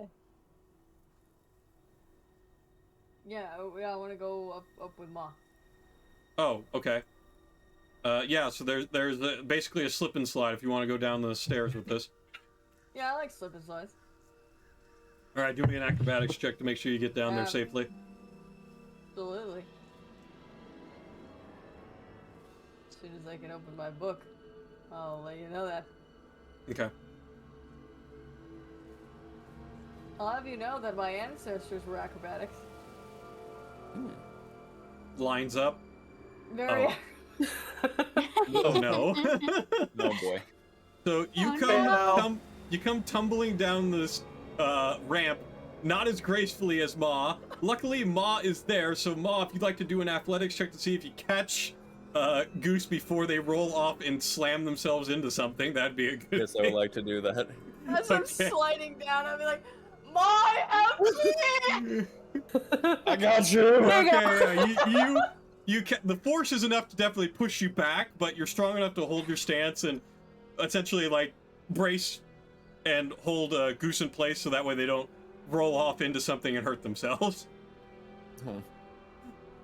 And you just kind of like prop them back up and they're good. You know how I said my ancestors were acrobatics? That was a lie. that didn't track up to me. No. Oh. Right, well, I gotta shake out my feathers a little bit and I say, okay, I'm here. I don't know what we're doing here. Are we literally like the same room that like Ember is gonna go into? We're like basically down at the same kind of like area too. Kinda. I'll say that you basically explored this and there's a separate room that Ember's about to go into, which I'm assuming is what you're doing there, Ember. Yeah. Okay, so you open up this room, and it's a cart room. Where they load up the barrels. The loading dock. Parked in the loading dock is a wagon with 3 barrels set in braces on the bed. A raised wooden walkway runs along the west, south, and east walls. Through a hole in the ceiling, you see the wooden arm of a loading crane with ropes and hooks dangling from it. And that's basically that winch, the winch that was by that druid there, Ma. This is basically what that's leading down into. Oh, loading up the barrels with bad barrels. Yeah, they were trying to do that. Let me see. And you can see that the 3 barrels that are in there are labeled with the purple grape mash number 3, which is the lower end alcoholic beverage that the taverns were providing people. Oh, okay. I'm not suspicious of it though, cause. Yeah, you didn't really see what was going on, but you guys can. For the people that are suspicious, you can definitely inspect things. All right. All right. When Ma sees me, I look like I'm just like pouting about something. Are you okay? Yeah, I'm fine. Okay. You didn't see anything, right? See what? Nothing. It's Exactly. fine. Didn't see anything. Okay. How are you? I'm doing pretty good. A jerk tried to push me into those barrels. I'm pretty sure he's messing with whatever that is. I'd say they're pretty tainted. Oh, that's not good. No, and there's some gooey guy in one of the vats too. I'm not sure if that was on purpose or what. Ew.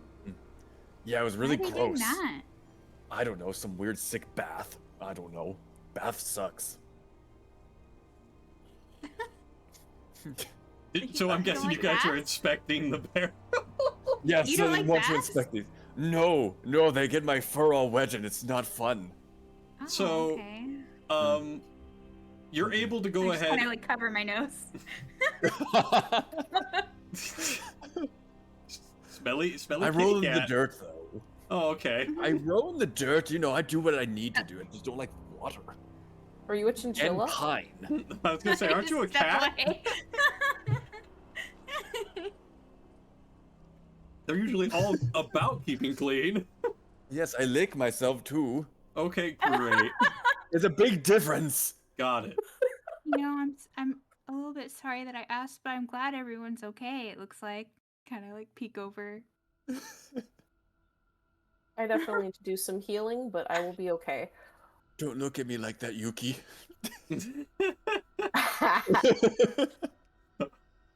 So Ma goes ahead, and while this is all going on, he decides to check the barrels, and he's able to go and get this one here upright, so it's now like facing up, and he's able to kind of, after a bit of time, he's able to pop the top and inspect it. And if you'd like to give me a medicine check, that'd be swell, and anyone can participate in that or give help on that. That's in the area. I can who's do the that. medicine person? That'd be me, I think. Yeah, Can I give the help action? you sure can. All right. So then that's advantage, right? Yes. Okay. So now you go ahead and roll me the medicine check there, Celeste. Okay. 18 for the first one.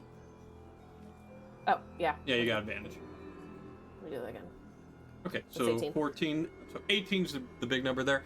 So yeah, Mhm. you inspect it, and luckily, it seems that the druid that was trying to do stuff to the barrels didn't actually get to these barrels. They seem to be perfectly, like, there's no problems with them. They are good to be used. Thought they were tainted. Never mind. It was I mean- okay to look, though. I mean, it never hurts to check, and also there's obviously the fermentation vats and all that.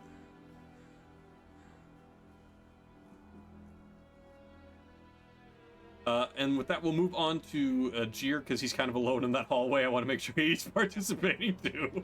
So, Jeer! I will walk all the way down Okay. first. Alright, so yeah, let me reveal that. So this seems to lead over to another one of those corner stairwells down this hallway. Okay. That leads down. It measures up with the house. You've already seen it. It's one of the corner stairwells. Yeah. And then there's obviously all these doorways along this wall here. Okay. Is there anything going on like kind of right where I was, or is that just? Yeah, hold on. Let me go ahead and pull that real quick. So the door of this room hangs open. In this chamber are a desk, a chair. Hold on, I can actually reveal the room too. That's kind of important. Yeah. In this room, there is a chair, a desk, a tall wooden cabinet, and a strange contraption that takes up most of the northern end of the room. Okay. Would you consider Jeer to be a well-read man? Well, certainly better than a regular commoner. Okay, so you've never personally involved in this type of machinery, but you can assume, based on the looks and the mechanics of it, that it looks to be a printing press. Ooh, yeah, okay. Did you say that there was a cabinet? I'd like to just open the cabinet, see if there's anything of note in there. So yeah, you go and poke your head into the cabinet here. And you see like a bunch of different ink bottles, along with pieces of parchment and jars of glue. Okay. Alright. That's it, though? Yeah, nothing in this particular room that comes to note, obviously, other than the printing press. Okay. I'll go check out the next room then. Yep, that's fine.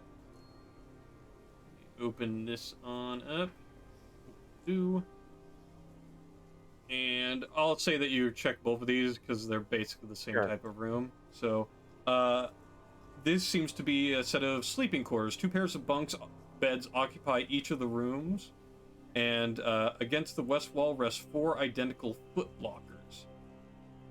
On the footlockers themselves, you see 4 names, one of which says Davian, Adrian, Elvir, and Claudia. Okay. That satisfies my curiosity, so I'll go to the last room. You're gonna go to the last room? Okay, perfect. And we'll say that you would lead off into that room. So let's see. This is a kitchen and dining room. This room contains a rectangular table surrounded by 8 chairs, an L-shaped cupboard, and a floor-to-ceiling closet pantry. Next to the pantry is a small iron stove. The cupboard holds dishware and eating utensils, and the pantry holds cooking ingredients and the winery's stores. Okay. I was hoping I might find I don't know, a key or something like that. If there might be any parts of this place that are locked off, but if that's all that there is, then let's see here. I will. I guess I will go through this room out into this other. Well, there's actually area? a doorway here if you want on the right side. Yeah. Sorry, that's what I mean. Oh, okay, so you want to go into this room next to it. Yeah. Okay, perfect. So yeah. This here is the master bedroom. This would obviously be Davian's room, the head of the group. And this room contains a 4-poster bed, its headboard carved in the likeness of a giant raven. A soft black rug covers the floor between the bed and the door. In the corners of the south wall stand 2 slender wardrobes with tapestry of a church hanging on the wall between them. Beneath the tapestry sits a handsomely carved rocking cradle. To the north, under a window, is a plain desk and chair. Other furnishings include a wooden chest and a freestanding mirror in a wooden frame. Okay. I guess I would check out the desk and the chest. Okay. In the desk, there holds manifests that according to wine shipments for the past century. A cursory examination of recent records reveals that almost all shipments are made to the following locations. BV, these are the symbols, or the words that are acronyms, essentially. So there's BV, BW, K, Vistani.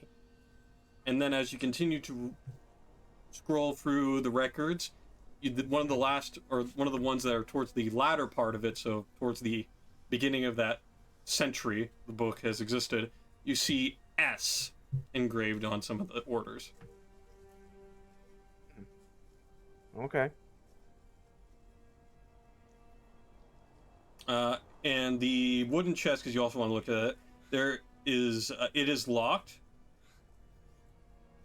And you can... Can I, investigate the room? Yeah. See if there's anything that kind of, sticks out, as if it might be, a hiding place for the key to it or something like that? Okay, so as you're searching, you notice at the bed that a knob on one of the bedposts is loose and can be removed, revealing the compartment inside. The contents of the chest are as follows. Inside the chest are 50 gold pieces and 270 electrum pieces. Hold on. So I did find the key inside that compartment? Yeah, there was a key there, and that would allow you to go and open. I'm sorry, I misread it. Okay. Okay, alright, so then I'll use the key to open the chest. Yeah. Go on. So yeah, there's a chest that contains 50 gold pieces and 270 electrum pieces, as well as 350 silver pieces. A secret compartment. Let's see here. Oh? Well, go and give me a wisdom perception check then. That's my bad.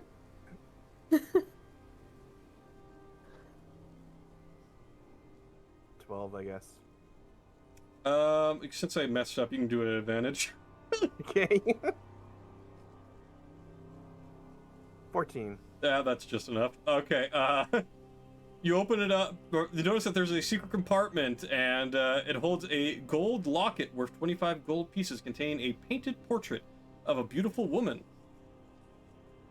as well as a pouch containing 550 GP gemstones. Okay. I'm not really interested in, money or gemstone valuables, so I'll just leave everything. No, that's fine. So you go and basically put everything back where it was? Yep. Okay. And then I'm assuming you're going to rejoin with the rest of the party? Indeed. Okay, perfect. Let me shift back down here. I do want to make a note of here, guys. When you first entered this southernmost room, there is actually... seems to be a stairs that lead down. Down, yeah. I wanted to note... I was going to bring that up next. Yeah. But if you guys wanted to first inspect the rest of the fermentation barrels and see if there's anything wrong, you can probably assume that something's wrong with the one that had the twig blight in it. But... Look.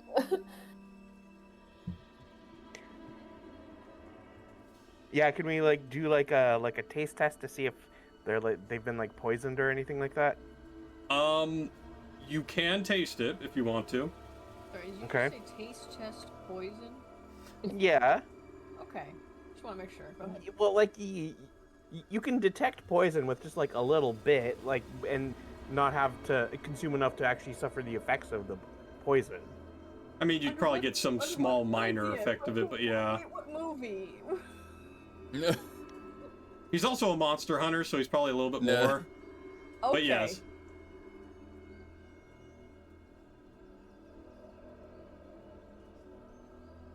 Okay, so, I mean, do you want to taste it? Sure.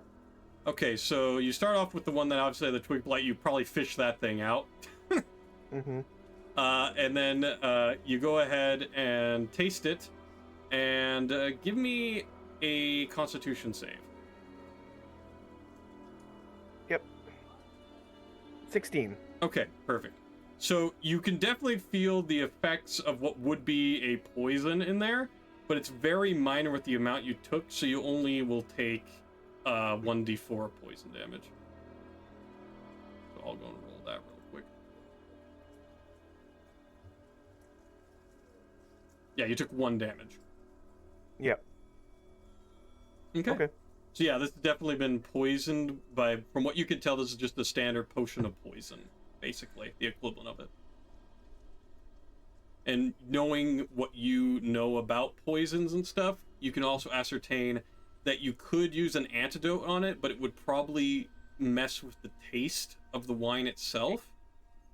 There is a couple of alternative ways with some magic you can employ. Well, yeah, I was just going to bring that up. Like, I don't have it prepared today, Mhm. but if we did a long rest the next day, I could have purify food and drink, and then I'd be able to use that. Do your other spellcasters have access to purify food and drink, or is that... I imagine the druid would. I should. I can check that real quick. But yes, you would, with your experience, note that that would probably be the most effective way to avoid causing problems with the fermentation process itself. We'll just forget about the fact that a twig blight was just kind of rolling around in it. Hey, if you use magic, it removes all traces of the bad stuff. Yeah. Magic. It's some kind of magic. Is this Apothecary Diaries now? That's a good show, by the way. But no. I really need to watch it. You do. It's so good. It is a very good I- show. I've heard good things. I've Yeah. also not seen it. It's but very solid. Yeah. The protagonist Vampire is Diaries. very fun to watch. I do have that option as a spell, Okay. so I can help with that. I believe you can ritual cast it, can't you? Or do you have to do it as a first level spell? Purify. It is not. No, yeah, ritual. it does have a ritual tag on it. Oh, All right. So yeah, I mean, it would take you a bit of time, but you could go buy each one of these fermentation barrels and cleanse it using purify food and water. And if you want to, you can have the rest of the party explore the downstairs while you're working on that. Yeah, ritual tag and is available to cleric, druid, and paladin. So Well, there you go. there's 3 of us that should be able to do that. All right. So yeah, I mean, you can have like 3 people work on the barrels, and there'd still have to be one more person that has to stay behind to deal with the last barrel. But yeah, you guys could theoretically clean this out and have at least some backup wine for the people of Barovia set aside, which is good. are we waiting until after a long rest for that? Because I don't have that. That has a prepared spell, but it's an option. Oh, okay. Yeah. I Yeah, thought you were same. saying like you already had it prepared, and then we weren't sure if it was. No, ritual I or don't. not. Okay. So yeah, I mean, you guys could always come back, or you could just notify the family as well to let them know that they have been contaminated, Okay. and if you have the means to do it. There's things you can do. Yep. Put it on the to-do list. Yep. All right. More immediately. The Downstairs. cellar. All right. I'm assuming you guys are heading in that direction. Sounds like a We. plan. Sure. All right. Let me reveal actually a decent amount of the area right off the bat.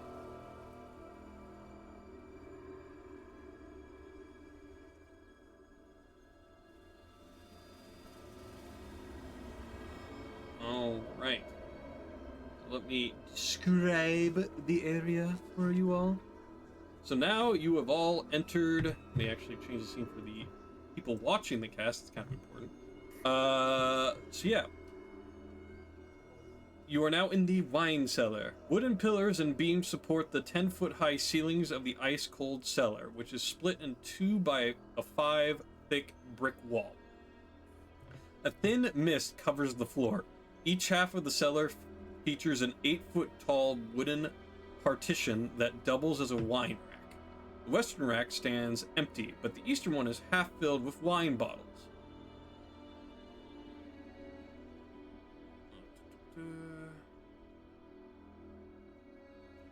As you go ahead and explore the cellar a bit more, you notice that it gets markedly colder as you get closer to the northern wall. And against that wall, in the eastern portion of the cellar, rest 3 frosty barrels containing purple grape mash number 3. That's emblazoned on the side of the barrel.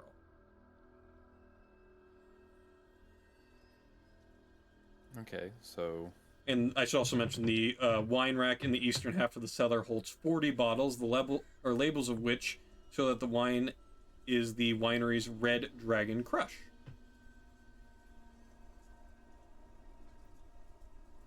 I would like to closely inspect this suspiciously large dividing wall. So yeah, as you go ahead and you're basically kind of scouting around here and just making your way around, you do find in the center point here what seems to be an indent as you push against it, and it opens up into a doorway. Aha! Alright. So actually I don't need to reveal all that. Well, you're close enough now. Let's just say you can see majority of this room. Okay, so let me describe the room here. As you open the secret door, it takes some effort to push open it, and you are greeted by a blast of cold air. A dark tunnel stretches for 15 feet, ending at an archway beyond which lies a shallow cave. It's a bit dark, so you may need a light source to actually make out details about the area. Dark vision isn't going to really help too much with this. I'll just cast... I'll cast light on my sword. Perfect, that'll work. So yeah, you go ahead and start approaching the cave portion, and you notice along the edges of the walls themselves, there seems to be what's known as brown mold around the edges. You, Jir, with your experience in natural things and various, the same with Celeste as well, you both would be able to know, based on your various ventures, that brown mold, as long as you're not puffing air straight from it, won't cause you any direct harm, but it is still mold, obviously. Okay. But I'll just point out dangerous mold. Yeah. That seems to be about it. We should just leave. I will also say, as you are starting to turn around, you do notice, since you have the light on anyway, that towards the center of the room, there appears to be a slight, jutting of the floor that's shooting up, and you recognize a very familiar symbol in the form of that raven crest. Okay. I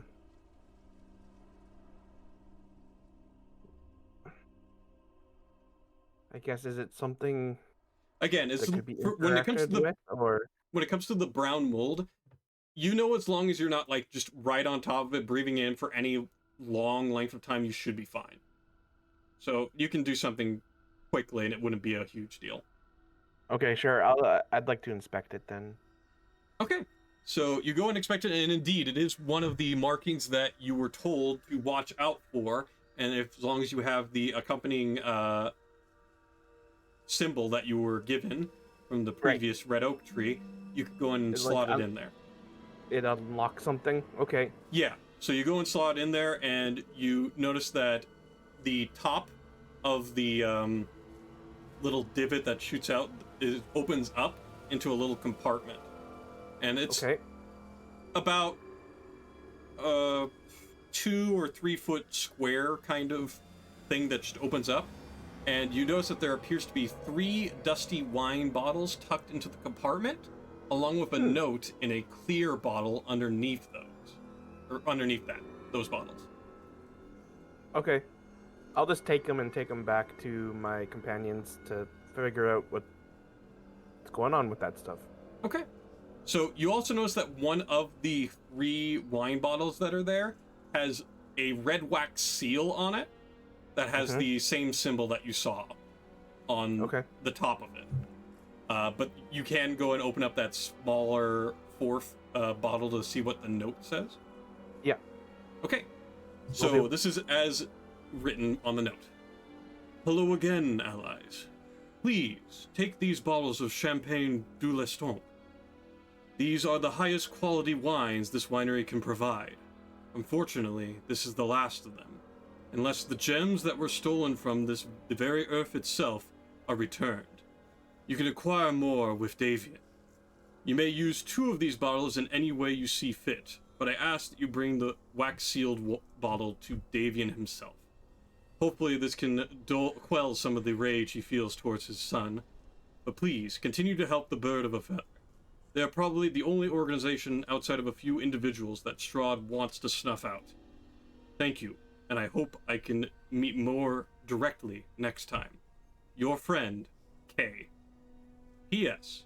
If you are willing to take on another challenge, press the indent with the symbol I gave you. And you notice that there seems to be a, indent that you didn't look at before as you're leaving that's further down into that hole you remove the boxes from. Okay. Well, I better do that. Well, before you do that, the note finishes, the indent with the symbol I gave you, and prepare for combat. The reward, I assure you, will be worth the challenge. Okay, well then I'll just relay all of this information to my companions first. And be like, I want to do the thing. But we should probably rest first. Most likely, yeah. Yeah. Yeah. Well, you guys could definitely do a short rest, but I don't think you'd be able to do a long rest here, because there's still probably workings in the background. I don't want a long rest. Yeah. Everyone's slots expired? I'm sorry? Is everyone's slots expired and stuff? I mean, I still have some resources, but... Yeah, the unfortunate thing is that this area is not completely safe yet. Yeah. You could certainly try, but I almost guarantee something will happen. Well, we should at least short rest. Okay. All right. So yeah, you guys can very easily set up in this room if you wanted to, obviously outside the brown mold room. But you could very easily set up on any of the floors in here and take a short break. During that time, you could, even if you wanted to, send someone out to notify about the situation, or you could wait until after you dealt with this challenge to, just in case. But completely up to you guys. You have a short rest, so restore whatever you want there. I would like to go relay to Davian or whoever that we've dealt with everything that we could find so far, but we'd like to stick around just to, continue to check some things out. And he and would then we would short rest. Okay. Or however that works. He would nod at you, like he's pretty much in the same spot that you saw him before, by the tree, and he nods at you after you explain everything. He's like, all right, well, thank you very much. I definitely want to find out more when you finish, but for now, feel free. All right. And I see Barry's already doing his hit dice, so if anyone else wants to use some hit dice, keep in mind also, Emmy, one of the great things about being a monk is that you get all your key points back from a short rest. Yeah. Nice. I like that. And if you need more healing, you can expend more of your hit die there. Blair? Yep. I definitely will be. Okay. Oh my god. Wow. Wow. Great. That's another 1 in 400 there, folks. Yep. Impressive. I'll do one more just for. Holy! No Holy flipping crap! way. That happened before. That's Oh a my 1 in God. 8,000 now. You're doing the math wrong. Do it again Is for the it? one time. Just It- do it again for the one time. Just don't count this against the hit die. I just want to see. I just want to see. Well, that's not going to Okay. do it. You know that. I just want to see. Just want to see. Just Oh, one faggot. short. So close. The dice be trolling.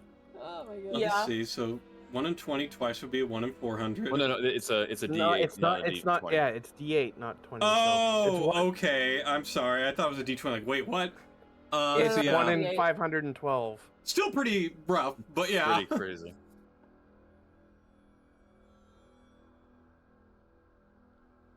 All right. So I believe that takes care of your short rest. We'll say that you went ahead and probably picked up whatever ammunition you guys threw around. I know that Jir threw around some spears, so he probably retrieved Yeah, those. I'd like to go and try and get at least 1 or 2 of the javelins back if possible. Yeah, you could definitely go and retrieve a couple of them. Some of them probably got a bit too dented from piercing through several kebabs, essentially. Mm-hmm. But yeah, you could definitely retrieve 2 or 3 of them. Okay. I will say that I retrieved 2. Okay.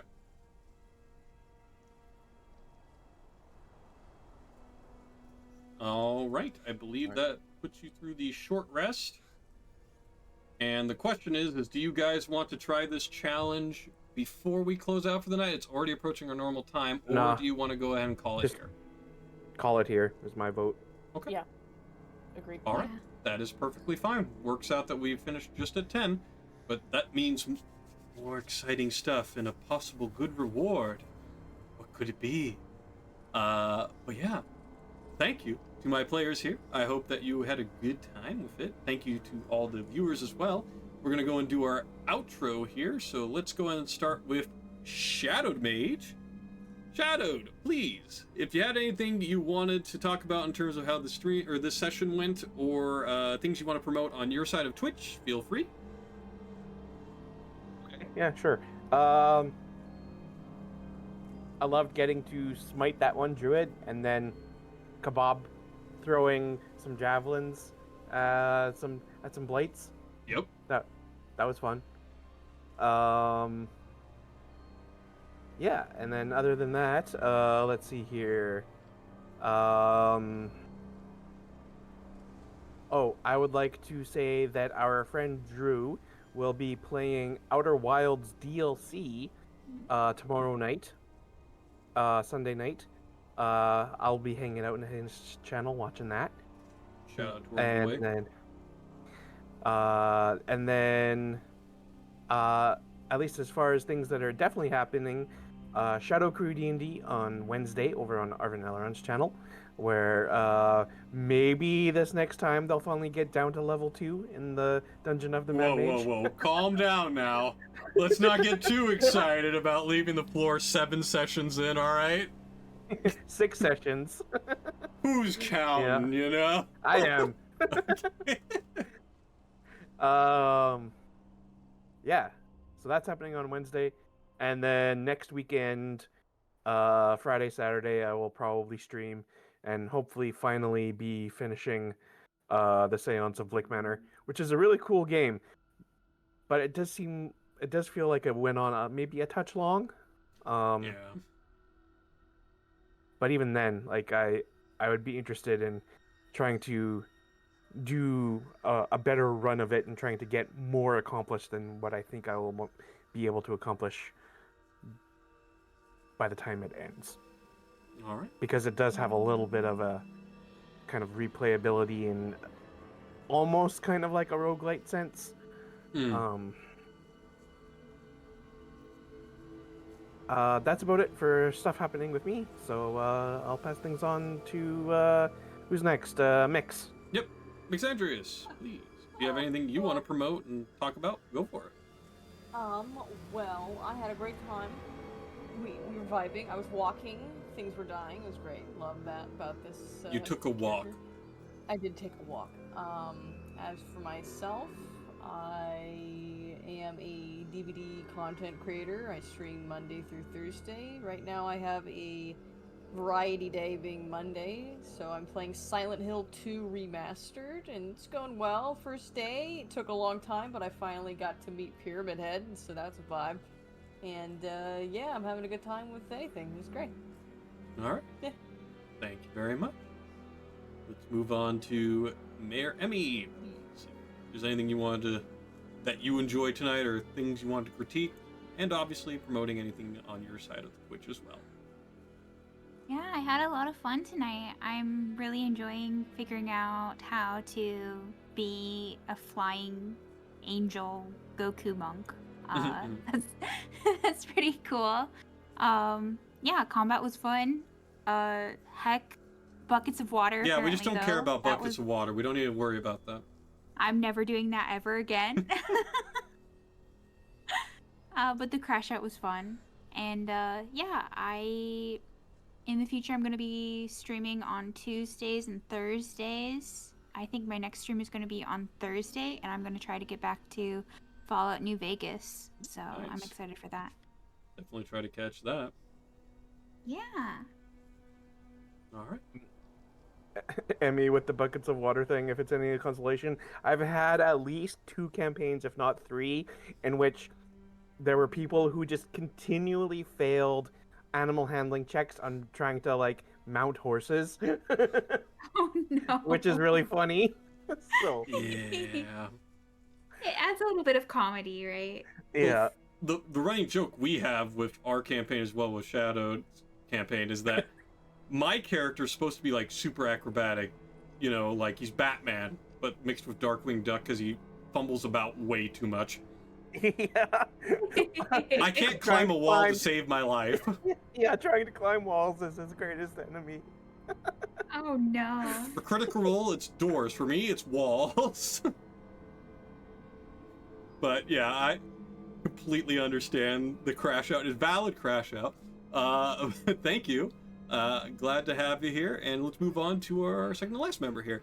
It's Barrymore. Please, if there's anything that you want to promote on your side of Twitch, and anything critique-wise or things you enjoyed, that'd be great. All right. Hi, I'm Barrymore. I had a great time tonight. I do love combat. Go figure. That's why I picked a fighter, or a Barbarian. I do love the kind of dynamic of everyone kind of doing something different. It kind of felt different. Like I kind of see what other people are going to do on their turn. Very cool. Also, beat the hell out of that one guy up at the top. I was like, Captain was like trying to throw him into the pit or something, but Could have done it. could have tried. But I just instead beat the hell out of him. So yeah, it was really fun. I really like playing with everyone and see how everyone kind of plays out. As far as myself on Twitch, I stream here Sundays, Mondays, Wednesdays and Thursdays. I will not be streaming tomorrow because we're going to a fair. We're doing a crafts fair. We're one of the vendors there. But yeah, variety streamer. Been playing a lot on the Emmyville server, the Emmyville Minecraft server. Definitely go check us out over there. And yeah, wonderful time. Thank you again for the awesome stream. Of course. All right. And lastly, we've got Smokey Ruby. If there's anything you'd like to go and point out for tonight, and maybe you enjoyed something, or the things that you'd like to critique. I know you don't. You should definitely stream, because then I can start promoting your stream whenever we have these. But, you know, it's fine if you don't. I appreciate that though. Yeah, I do not do the Twitch, but every so often I do appear on other people's streams. I recently have been on the Hemiville server also, and that's been awesome. But yeah, I really enjoyed the session tonight. I think there was a lot happening. Yeah, we accomplished a lot, and I think everyone did awesome. So yeah, it was good. All right. Thank you very much. And we're going to do a quick raid out here so I don't hold these fine folks here for too long. We're going to go and raid over to Arvin Elrond's channel great guy. You should definitely go check out. It's very simple for those that want to head on to the raid. Just get tilted via the tilted raider emotes if you subscribe to me, or you can use any and all of the wonderful streamers emotes in here. All these fine folks, this direction here. It's always weird mirroring this, but all these fine folks, definitely feel free to use any of their emotes as well and be a part of the raid. It's all good with me. He's currently playing some Final Fantasy Tactics, so hopefully you guys will enjoy that. I will be back tomorrow night, but until then, guys, I hope you had a great time, and I'll catch you all in the next cast. And until then, have a good one.